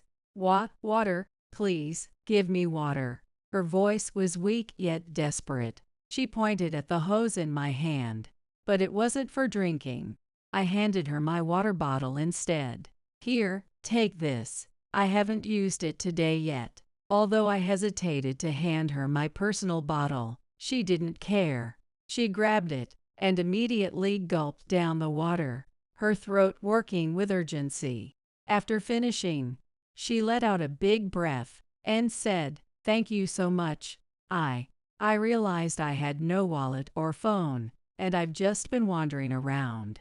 I think I must have collapsed here." Hearing that, I looked at her closely. Her back and hair were covered in dirt. "You collapsed? That's serious. I'll call an ambulance." "No." The word came out sharply, her face tightening at the mention of an ambulance. "I'll be fine," she said, trying to stand, but her legs wouldn't cooperate. Instinctively, I reached out to steady her by the elbow. Even after she managed to get to her feet, she couldn't walk right away. As I supported her, I couldn't stay silent and asked how she lost her wallet, but she replied nervously, I'm really fine, really." She clearly didn't want to talk about it any further.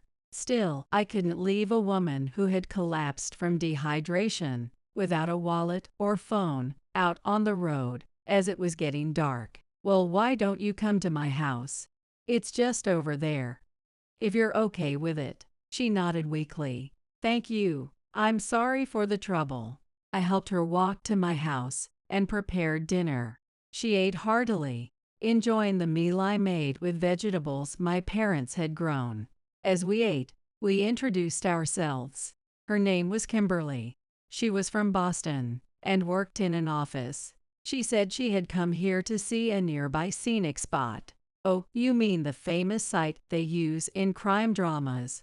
It's about a 10-minute walk from here, but it's already dark." A sense of unease crept over me. It was now completely night. So dark. Kimberly glanced out the window and murmured in surprise, "Rural nights are so dark. It's so pitch black compared to Boston." I fought for a moment and suggested she stay in the living room overnight. This time, unlike earlier, she hesitated briefly but clearly wasn't eager to go outside in the dark. "I'll be upstairs," I told her. I showed her where the bathroom and toilet were, pushed the table aside, and handed her a towel and blanket. Then I climbed the stairs, making noise with every step. I should mention I'm quite heavy. I'm nearly 6 feet tall, but my weight is far more noticeable. Especially around my stomach, I'm undeniably overweight. My parents and close friends often tease me, saying that for someone so big, I'm surprisingly timid. So when it comes to women, I never know how to interact with them. I've always believed they either find me scary or outright repulsive. The thought of Kimberly feeling that way about me made me retreat upstairs, avoiding her altogether. The next morning, she was gone. She left only a note thanking me. But instead of feeling relieved, I was overwhelmed by a sense of dread and foreboding. The nearby scenic spot she mentioned isn't just famous for its role in crime dramas. It's also a well-known cliff where people often come when they've lost all hope. I started running, but my heavy body refused to cooperate. For the first time in my life, I truly hated being this overweight. When I finally reached the viewpoint near the cliff, I saw her. Kimberly was sitting about 6.5 feet from the edge. I approached slowly, gasping for air. She was crying. In a weak, trembling voice, she explained that fear had frozen her, stopping her from taking another step closer to the edge. I sat down next to her. I was too out of breath to say anything. We sat in silence for a while before she began speaking again, her words punctuated by quiet sobs. I work for a consulting company. She started. She told me she had joined a mid-sized consulting firm straight out of college. After successfully managing a client project, she earned recognition and was recruited by a larger firm. This year, I turned 30 and thought it was time to step up. They assigned me to a major project. She had been excited to be chosen and worked hard to prove herself. But nothing went right. I don't know what to do anymore. I overreached, and now I'm paying for it. It's all my fault. Piece by piece, her story unfolded. Kimberly had been assigned to a large-scale system development project. Every day, her boss, Mr. Moore, belittled her contributions. Her proposals were consistently rejected. The proposals that were supposed to be rejected were altered and implemented as Mr. Moore's ideas. Currently, the project is stagnating and on the brink of failure, and Mr. Moore is blaming Kimberly for it. Listening calmly to her story, it was clear Kimberly had no reason to feel responsible. Mr. Moore was an awful boss, and his power harassment was the source of her suffering. To others, this was obvious, but she couldn't see it. She believed she was at fault for being criticized by him. She thought that even though her ideas had been altered to be adopted, they were causing trouble for the project, so the responsibility must be hers. I could relate to her unbalanced psychological state. It reminded me of my own time as a corporate employee. Back then, I was also criticized daily by my manager. During that time, I desperately worked on a proposal for an internal competition, hoping to be acknowledged. My manager criticized my proposal and didn't even let me submit it, but then submitted it himself under his name and won an award. The day after that announcement, I couldn't bring myself to go back to the office. Now I can see how unreasonable my manager was, and I can think of several actions I could have taken. But back then, all I could think was that I had to escape, that I didn't belong there anymore. I left a company, but her suffering seemed far from over. As I listened, I realized a project stagnation might also have been caused by Mr. Moore's unauthorized changes. From an outsider's perspective, it's clear. Kimberly, you're not at fault. I wish I could go back and tell my younger self the same thing, I thought. Back then, I blamed myself for the insults, the remarks about my weight, the rejection of my proposals, and even having my ideas stolen. Kimberly, too, was being pushed to her limits by power harassment. Unable to think clearly. Am I not at fault? Kimberly asked, her voice filled with surprise. I nodded and repeated firmly, Kimberly, you are not at fault. I'm not at fault. she said softly. I watched as the life slowly returned to her expression. After that, we returned home and had breakfast: bacon, scrambled eggs, a salad made with tomatoes from my parents' farm, and potatoes. Kimberly especially loved the tomatoes, praising their taste as she savored them. "Thank you for the meal," she said with a smile, though her eyes glistened with tears. In that moment, her face was so stunningly beautiful that I found myself holding my breath. As she prepared to return to Boston, I advised her to gather evidence of the power harassment. It was essential to stand up to an unjust opponent. "Thank you, Tyler. I feel like a completely different person from who I was just yesterday." Kimberly returned to Boston, but by then, my life had already begun to change. That day, when my parents returned from their trip, they looked at me curiously. "Tyler, you look so refreshed," my mom said. "Yay, like you just came back from a spa," my dad added, both smiling warmly.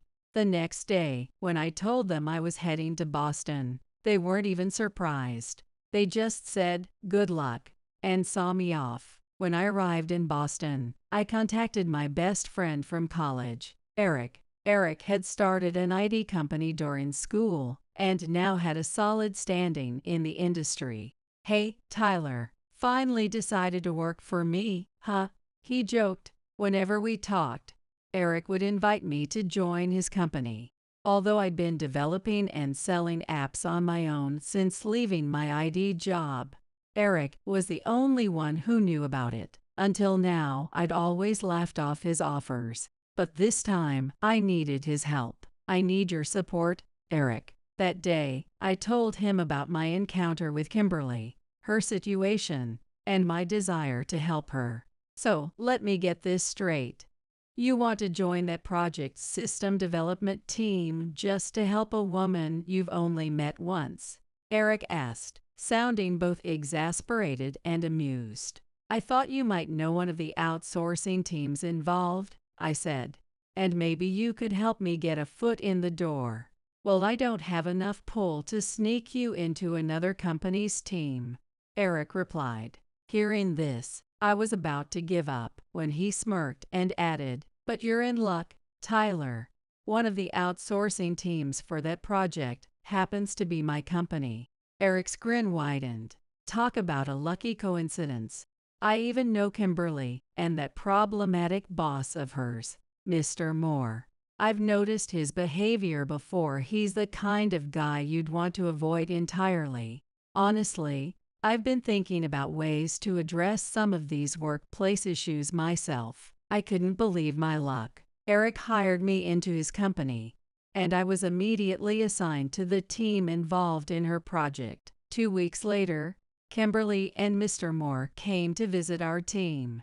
When Kimberly saw me already integrated with the team, she looked astonished. "Tyler, I'm Tyler Reed. I joined the team 2 weeks ago. It's a pleasure to work with you." As I introduced myself, Mr. Moore wasted no time making a comment. "Mr. Reed, nice to meet you. Tall guy, huh? Quite the giant. Especially that belly, doesn't it get in the way of your desk work?" I smiled politely, but inside, I felt a small victory. The voice recorder I had running in my pocket had already captured some solid evidence. That evening, Eric invited Kimberly out for dinner, and I was included. However, Eric conveniently remembered a last-minute commitment, leaving just me and Kimberly to dine together. "This meal is delicious, but Tyler, your tomatoes were absolutely incredible," Kimberly said after tasting the tomatoes, as if she was reminiscing about that day. "Thank you so much for helping me back then," she added with a warm smile. Her gratitude made me feel a bit bashful. At the same time, I couldn't help but worry how would she react if she found out I had come to Boston just to help her. Despite my nervousness, dinner with Kimberly was thoroughly enjoyable. She seemed to be having a good time too, and before we parted ways, she saved my contact information and even agreed to meet again for dinner next week. The next day, it goes without saying that Eric teased me mercilessly. "You're welcome, Tyler. Thanks to me, you got to have dinner alone with her. Show some gratitude." "Yay, thanks for everything, Eric," I replied, half joking but fully sincere. "Well, now that the reunion dinner went smoothly, next week we'll focus on taking down that power harasser," Eric said with a grin. By then, we had gathered plenty of evidence of Mr. Moore's power harassment. Kimberly's recordings and videos alone were sufficient, but we'd also added the remarks he made toward me. To ensure impact, Eric arranged for Douglas, the managing director of Mr. Moore's company, to attend the meeting. "Douglas was my senior in high school," Eric explained. "He's straightforward and won't tolerate harassment if he sees the evidence." The day we were fully prepared arrived, and it was clear that Mr. Moore hadn't expected to see his company's managing director, Douglas, at the outsourcing partner's office. Mr. Moore was visibly shaken, feeling uneasy about what might unfold. He reluctantly took the seat next to Douglas. As soon as the meeting began, I wasted no time and dove straight into the main issue. "Mr. Moore's treatment of his subordinates is blatant power harassment," I said. "It's unacceptable and creates a toxic work environment. We strongly urge action to improve this." I slid a prepared dossier across the table. "Improve the environment." It seemed Mr. Moore lost track of the argument halfway through. He repeated my words like a fool and reached for the documents on the table. But when he saw Douglas place his hand on them first, he quickly withdrew his own. Douglas scanned the materials, his face darkening as he read. Whatever is in these documents, it's all lies," Mr. Moore stammered, trying to dismiss the evidence. At that moment, I pressed the button on my voice recorder. The sound of Mr. Moore's snide remarks filled the meeting room. Douglas raised an eyebrow, clearly displeased, while Mr. Moore turned pale. Eric broke the silence, speaking calmly but firmly. "I apologize for interfering in someone else's business," he said, "but as you can see from the printed evidence, those remarks are just the tip of the iceberg." Douglas nodded gravely and said, "Thank you for bringing this to my attention, Eric. This is not something we can ignore. I'll make sure it's addressed properly. Starting now, you will be removed from this project, Mr. Moore." Mr. Moore slumped in his seat, defeated. True to Douglas's word, we never saw him again after that day. With the troublesome boss gone, Kimberly was appointed as the new project leader. She thrived in her role, tackling her expanded responsibilities with enthusiasm. The project, now free from its prior obstacles, progressed smoothly. A year and a half later, the outsourced program team I was part of disbanded. The system was handed over to the client's internal team for final adjustments. Her work had also reached its peak. She must have felt a sense of accomplishment, knowing the project would be a solid achievement on her record. Having fulfilled my purpose of helping Kimberly, I felt a mix of satisfaction and a tinge of sadness.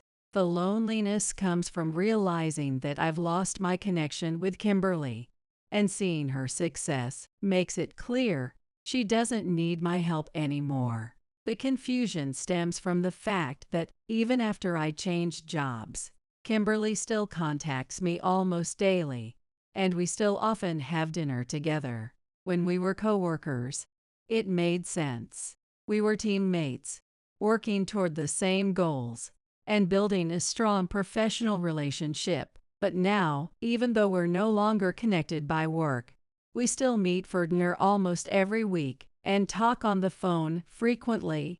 Our conversations used to include work-related topics, but now they are different. We talk about favorite foods, places we'd like to visit, and movies we've seen recently.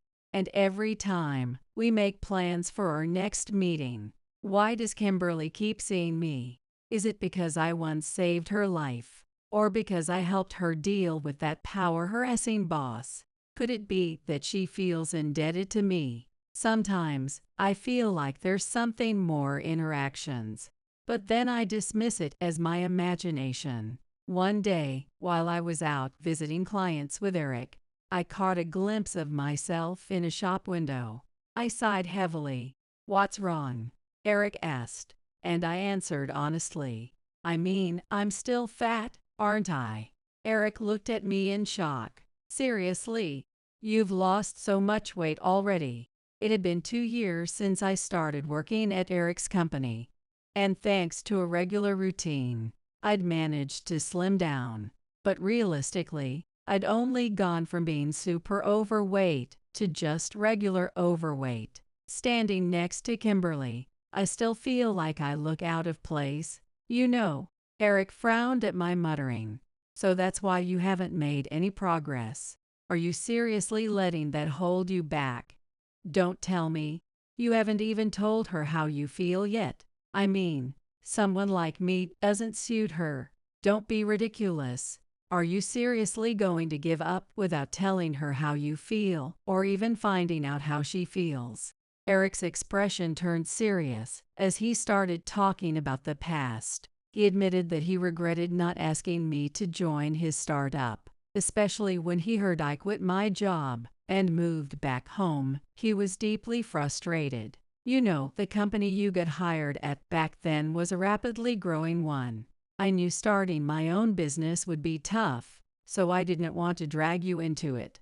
But the truth is, I really wanted to do it together with you.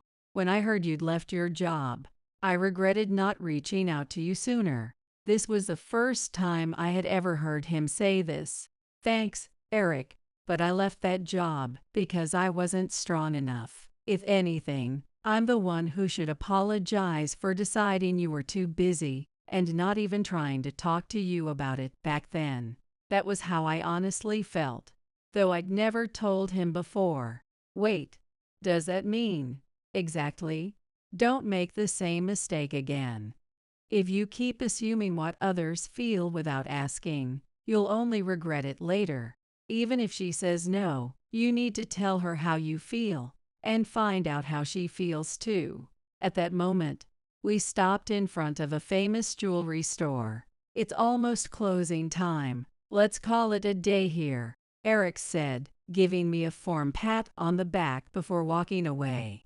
I somehow mustered the courage to step inside the high-end store. Looking at the display cases, I felt overwhelmed. Earrings seemed like too much, too soon. The price of a necklace made me worry it might feel like a burden. I couldn't figure out what to choose, and almost felt like giving up when I noticed a hair clip. Kimberly often wore her long hair pinned up with clips. I took a deep breath and called over a salesperson. And then the big day arrived. At the meeting spot, I stood there gripping the gift tightly, my hands trembling with nerves. The moment I saw Kimberly, my mind went blank, and I found myself holding out the gift. "Kimberly, I like you." Kimberly looked surprised for a moment, but then her face lit up with a smile. "Can I open it?" I nodded, and Kimberly's slightly trembling fingers opened the box. A hair clip. "It's adorable." Kimberly smiled brightly, but her smile quickly faded as she gave me a serious look. "But Tyler, this kind of spending is unacceptable. I can't allow this sort of extravagance." I froze in confusion, and she continued with a determined expression. "This is a problem, Tyler. Here's my proposal. I'll be your lifelong consultant." How does that sound? Consultant. Wait, what do you mean, exactly? Not just for finances. I'll make sure you stay healthy, too. I want you to live a long and happy life. Her words began to sink in. But could something like that even be possible? This is just a suggestion. But since you bought me this gift, I take it you don't hate being with me. Right, Apparently, it was possible. In that case, I had something to say. Well, would you consider marrying me? I mean, as a, eventually. The words evaporated as soon as they left my mouth, leaving me stammering, but Kimberly answered immediately. Yes, I'll marry you. Wait, marry? Really? Yes, she nodded seriously, her expression calm but resolute. Why? The question slipped out of my mouth, completely inappropriate for the moment. Tears shimmered in her eyes. From the day we met in that field, I think I've liked you, Tyler. You're like a big teddy bear kind, humble, a little oblivious, and just comforting to be around. Honestly, I don't think you need to lose weight. But when I think about your age and health, it's something to be mindful of going forward. Kimberly said this while gesturing toward her watch. As we walked toward the restaurant we had reserved, our voices overlapped. I want to eat those vegetables from that field again. I want to let you eat those vegetables from that field again. We glanced at each other and laughed. I was just remembering the day we met. This time, our words completely aligned, spoken in perfect unison. It had been about 2 years since we met. Just as I had wanted to be useful to Kimberly, she was now thinking of me in the same way. Gratitude and affection filled my heart to the brim. Later, as I watched Kimberly enjoying her meal with such joy, I made up my mind. I would propose to her properly. And when I did, I'd admit that I fell for her at first sight. I'd even confess that at first, I mistook her for a wild boar and was on guard. You're saying you can't go on the trip I planned? If you don't come, you're no longer family. It's common sense since you married my son, isn't it? That's what Effie, my mother-in-law, said to me, seeking agreement from Cody. I stopped Cody, who seemed like he wanted to say something, and agreed to her proposal. Goodness. Marrying someone so naive to the world is such a hassle. As long as you understand. If you don't come, it's divorce. I'll re-educate you from now on. I was sick of her ridiculous remarks. Little did I know, this would be the last trip with my in-laws. I'm Liliana, 32 years old. I run an app development company. It's still a small company, but I love my work, and every day is a joy. My husband, Cody, is 37, 5 years older than me, and works at a bank. Both of us are passionate about our work, and we can talk about it for hours, often until morning. Cody is very understanding of my work, and we share household chores. We love our work so much that, even after 4 years of marriage, we don't have kids. But we both like children and hope to have them someday. My family runs an auto parts factory. Founded by my dad, it's now run by my brother. Thanks to them, I had the freedom to pursue my dream of starting my app company. Even though our industries differ, I often consult with my brother and dad, who are also business owners. They are always supportive, making my family a huge pillar in my life. Cody's family runs a small factory. Being an only child, Cody was expected to take over. But he refused and chose banking instead. There were good reasons for this decision. Firstly, the factory wasn't doing well. And Fael Andy was actually considering closing the company with his generation. Honestly, running a small factory is tough nowadays. As a child, Cody often heard Andy talking with bank employees over the phone. Once, he met a very kind and cool banker during a visit to the factory and started accompanying Andy to the bank for meetings, just to meet him. Eventually, Cody aspired to be a banker, studied hard, and now works at a major bank. He studied hard for that dream and eventually joined a major bank, where he is now. Our marriage seems fine on the surface, but it's actually not going well. Effie doesn't think highly of my job. Since I can work remotely, There are days I work from home. She sees it as a frivolous job and doesn't understand it at all. I get it, for an older generation like our parents, my job is hard to grasp. It's not a physically demanding job, but it's still work, and it can be exhausting. I always adjust my work schedule around the in-laws' plans, so I never inconvenience them. I don't insist on them understanding, but it's frustrating when they think remote work is easy just because I have a flexible schedule. There are other things Effie disapproves of about us. We built our house when we got married, located about halfway between our parents' homes. Despite taking different routes, it takes less than 30 minutes to reach either house. As a dual-income couple, we manage our spending and savings separately. We value our independence and privacy, even as a couple. We contribute a fixed amount for living expenses every month, save the rest for the house, and manage our own money otherwise. Effie disapproves of this lifestyle too. She thinks it's wrong for a couple to talk about privacy. According to her, it's odd for family members to have secrets, and she doesn't consider them a true family. I think because Effie doesn't like me, she finds fault in everything I do. She adores her son Cody, so I'm just a nuisance to her. Every time we meet, she makes snide remarks about us not having children yet. It's something I'm sensitive about, and I'd rather not be reminded.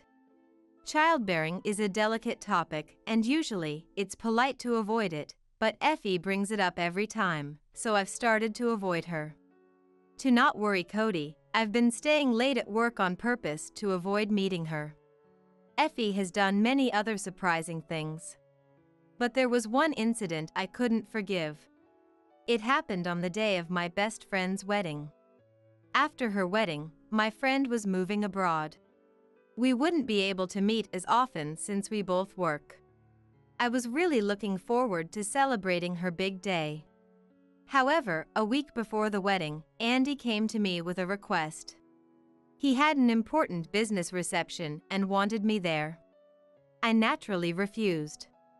The only thing more important than my friend's wedding would be a parent on their deathbed. That night, something unexpected happened. When I got home from work, my in-laws were at our house. As soon as she saw me, Effie confronted me angrily.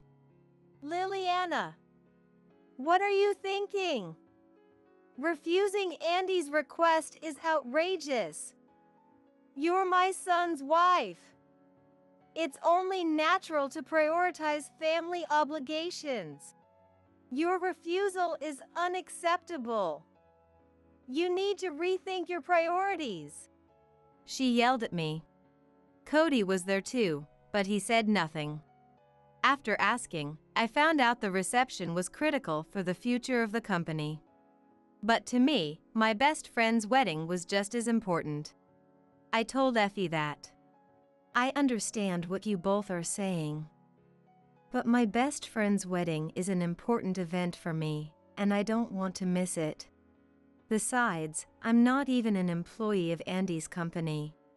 As I said this, even Cody chimed in. Can't you make an exception this time? This is really about the survival of the company. I'm going too, and it's a family effort. We can make it up to you for missing the wedding. It's a family crisis. Can't you help us? I was shocked. I never thought Cody would say such a thing. He knew how much I was looking forward to the wedding. And then Andy spoke. I understand Liliana's point, but this time, we really need your help. The atmosphere made it hard for me to refuse. It wasn't just any reception. In the end, I reluctantly agreed to skip my best friend's wedding. I told my friend the truth and explained why I couldn't come. Given that I had previously talked to my best friend about my family situation, she understood my predicament. In fact, she was more concerned about me. I'm fortunate to have such a kind friend. I felt guilty for missing her big day, but once the decision was made, I had to focus on making the reception a success. On the day of the event, Cody and I arrived at the venue early and tried to contact Effie. However, for some reason, Effie didn't answer her phone. As I worried about what to do, the in-laws finally arrived at the venue just 10 minutes before it was set to start. To my surprise, they were in a disheveled state, with messy hair and their suits and shirts all wrinkled. I was shocked and asked Effie, "What happened? What's with your shirt? Today is an important reception, right?" She awkwardly responded, "I just overslept." "Liliana, make sure you're not rude." I was so close to snapping back with, "I don't want to hear that from you." But somehow, I managed to hold back. I really want to give myself credit for keeping my composure. During the reception, Effie, not knowing how to converse properly, made a series of rude comments to our guests. It seemed she meant them as jokes, but their strained smiles made it clear they weren't received well. As expected, we didn't secure the contract, and the reception ended without success. I thought to myself that it was to be expected. If I had known it would be like this, I would have preferred to go to my best friend's wedding. I was infuriated at being dragged into such a disastrous reception, ruining my plans and causing issues with the in-laws. To my dismay, they didn't acknowledge any wrongdoing. According to them, "After such a lavish reception with no contract, it's almost like dealing with con artists. Good thing we didn't make a deal with such strange people." I was speechless with astonishment. How can they be so blissfully unaware? After this incident, I became even more uncomfortable with my in-laws and started avoiding them. But unfortunately, there's something I can't avoid. Cody's family has a tradition of going on a family trip every year since his childhood, and it has continued even after we got married. Since our marriage, I've been expected to join these trips. But I'm always stuck with the chores and driving. Arranging hotels, booking meals, researching tourist spots, all these tedious tasks are my responsibility. And if I dare to voice my opinion, I'm immediately shut down with a "don't overstep." Even when we visit tourist spots, I'm often left to stay in the room, never getting to visit places I like. Honestly, I dread these annual family trips and always hope I might fall ill on the day. Now, this year's trip season has arrived. Despite their claims of being financially tight, my in-laws insist on a lavish trip. As usual, I was tasked with finding the hotel. I plan meticulously to keep Effie, who's always complaining, in a good mood. Since I'm the only one who doesn't drink, I'm the default driver, but I don't mind as it spares me from their conversations. However, a crisis occurred. Just before the trip, I received news that my mom had collapsed and was in critical condition. In such a situation, going on a trip, even a short one, was out of the question. I lost my composure, thinking I needed to see my mom as soon as possible. It was the day before the trip, but I decided to cancel and started preparing to go to the hospital. Cody offered to come to the hospital with me, but I refused. It felt like he was implying my mom wouldn't make it, which I didn't want to hear. When Cody and I went to tell Effie we couldn't join the trip, she exploded in anger. "You're saying you can't go on the trip I planned? If you don't come, you're no longer family. As my son's wife, it's common sense to prioritize the family trip, right?" "Right, Cody?" Effie said this, seeking agreement from Cody. Effie interrupted Cody, who looked like he wanted to say something. As if to say she wouldn't entertain any opposing opinions. In that situation, I was so dumbfounded that I couldn't find the words to speak. Nothing could be more important than being with my mom in her critical condition. Just as I was about to respond, my brother called. "It seems Mom's condition is serious, but a bit stable." I expressed my desire to rush to her, but he said visiting isn't possible right now due to a contagious disease outbreak. He mentioned that if she recovers, we could arrange a short visit later, so there was no point in coming immediately.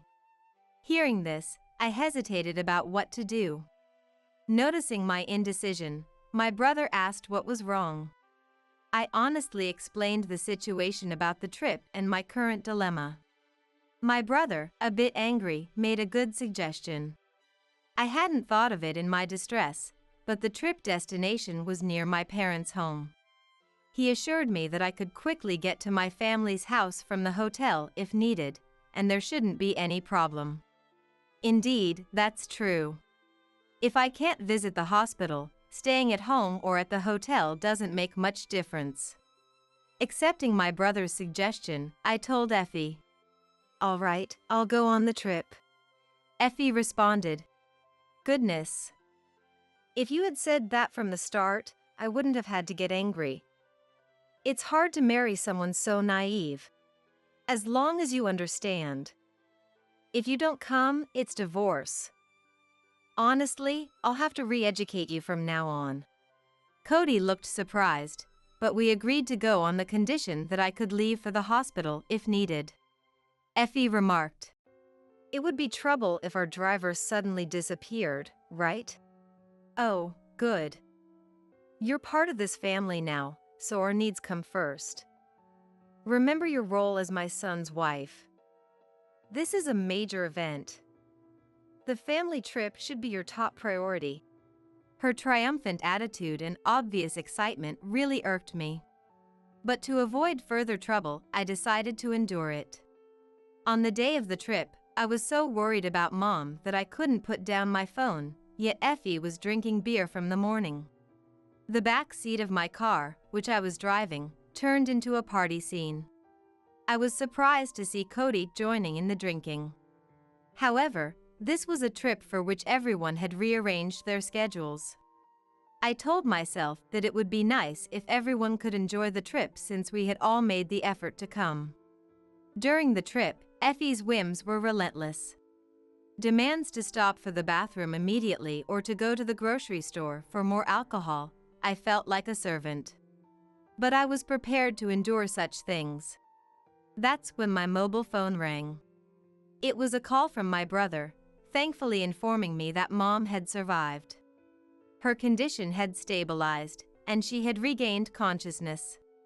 The diagnosis was subarachnoid hemorrhage. However, I couldn't be completely at ease yet. There were concerns about potential after effects. It was reassuring to have my brother keeping me updated, as I was feeling anxious. When I shared the news of Mom's recovery with my in-laws, Effie commented, "If she's better, there's no need to bother us with such news. You're making a big deal out of nothing." And then Andy added, "Exactly. No need to spoil our trip with such grim news. We're supposed to be enjoying ourselves." I was disgusted that Andy shared Effie's view and didn't want to think of these people as my family. During the trip, they made a ruckus in the hotel, drinking and partying, which was truly embarrassing. This incident deepened my distrust of my in-laws. Thankfully, Mom's condition remained stable, and there was no need to rush to the hospital, allowing us to complete the trip and return home. I was relieved. While I was sorting out the laundry, Effie came to our house. Wondering what it could be this time, she said, "You have a dryer at your house, right? We don't have one, so let me use it." And showed up with loads of laundry. I was exasperated and replied, "There's a laundromat with dryers. I have laundry of my own, and I'm using it right now, so it's not possible." To which she retorted, "Always so stingy. Once you're done, it's fine. I'll come to pick it up tomorrow. Leave it finished by then." And attempted to leave her laundry in our washroom. "Always so stingy. Once you're done, it's fine. I'll come to pick it up tomorrow. Leave it finished by then." And attempted to leave her laundry in our washroom. Cody stepped in. "Go to a laundromat. Liliana is tired, and she has work tomorrow. It's not possible." Effie got angry, feeling her son was defending me. She left in a huff, spewing insults and slamming the door, leaving the laundry behind. In hindsight, if things had been different that day, maybe the course of events would have changed. Later, Effie returned and said, "During the trip, I realized something. Liliana, you lack the awareness of being married to Cody. We might face similar situations in the future. Since we couldn't discuss it, I've decided that Liliana should make a decision." She put a family contract and divorce papers on the table. I was speechless. What even is a family contract? It was ridiculous and confirmed my belief that she can't have a normal conversation. The saving grace was Cody's reaction. He said, "I have something to say. If you keep imposing your biased views on us, I'll cut ties. I can't deal with this anymore. What do you think Liliana is? She's not your servant or housekeeper. You're the one who's mistaken about your position." Effie was stunned. Until now, Cody had hardly ever opposed anything. It wasn't because he agreed with Effie's ideas, but rather he kept quiet to avoid the hassle. Following Cody's words, Effie's anger turned towards me. "You've changed Cody since marrying him. He used to be so sweet. It's crazy for him to talk to me like that. You must have brainwashed him.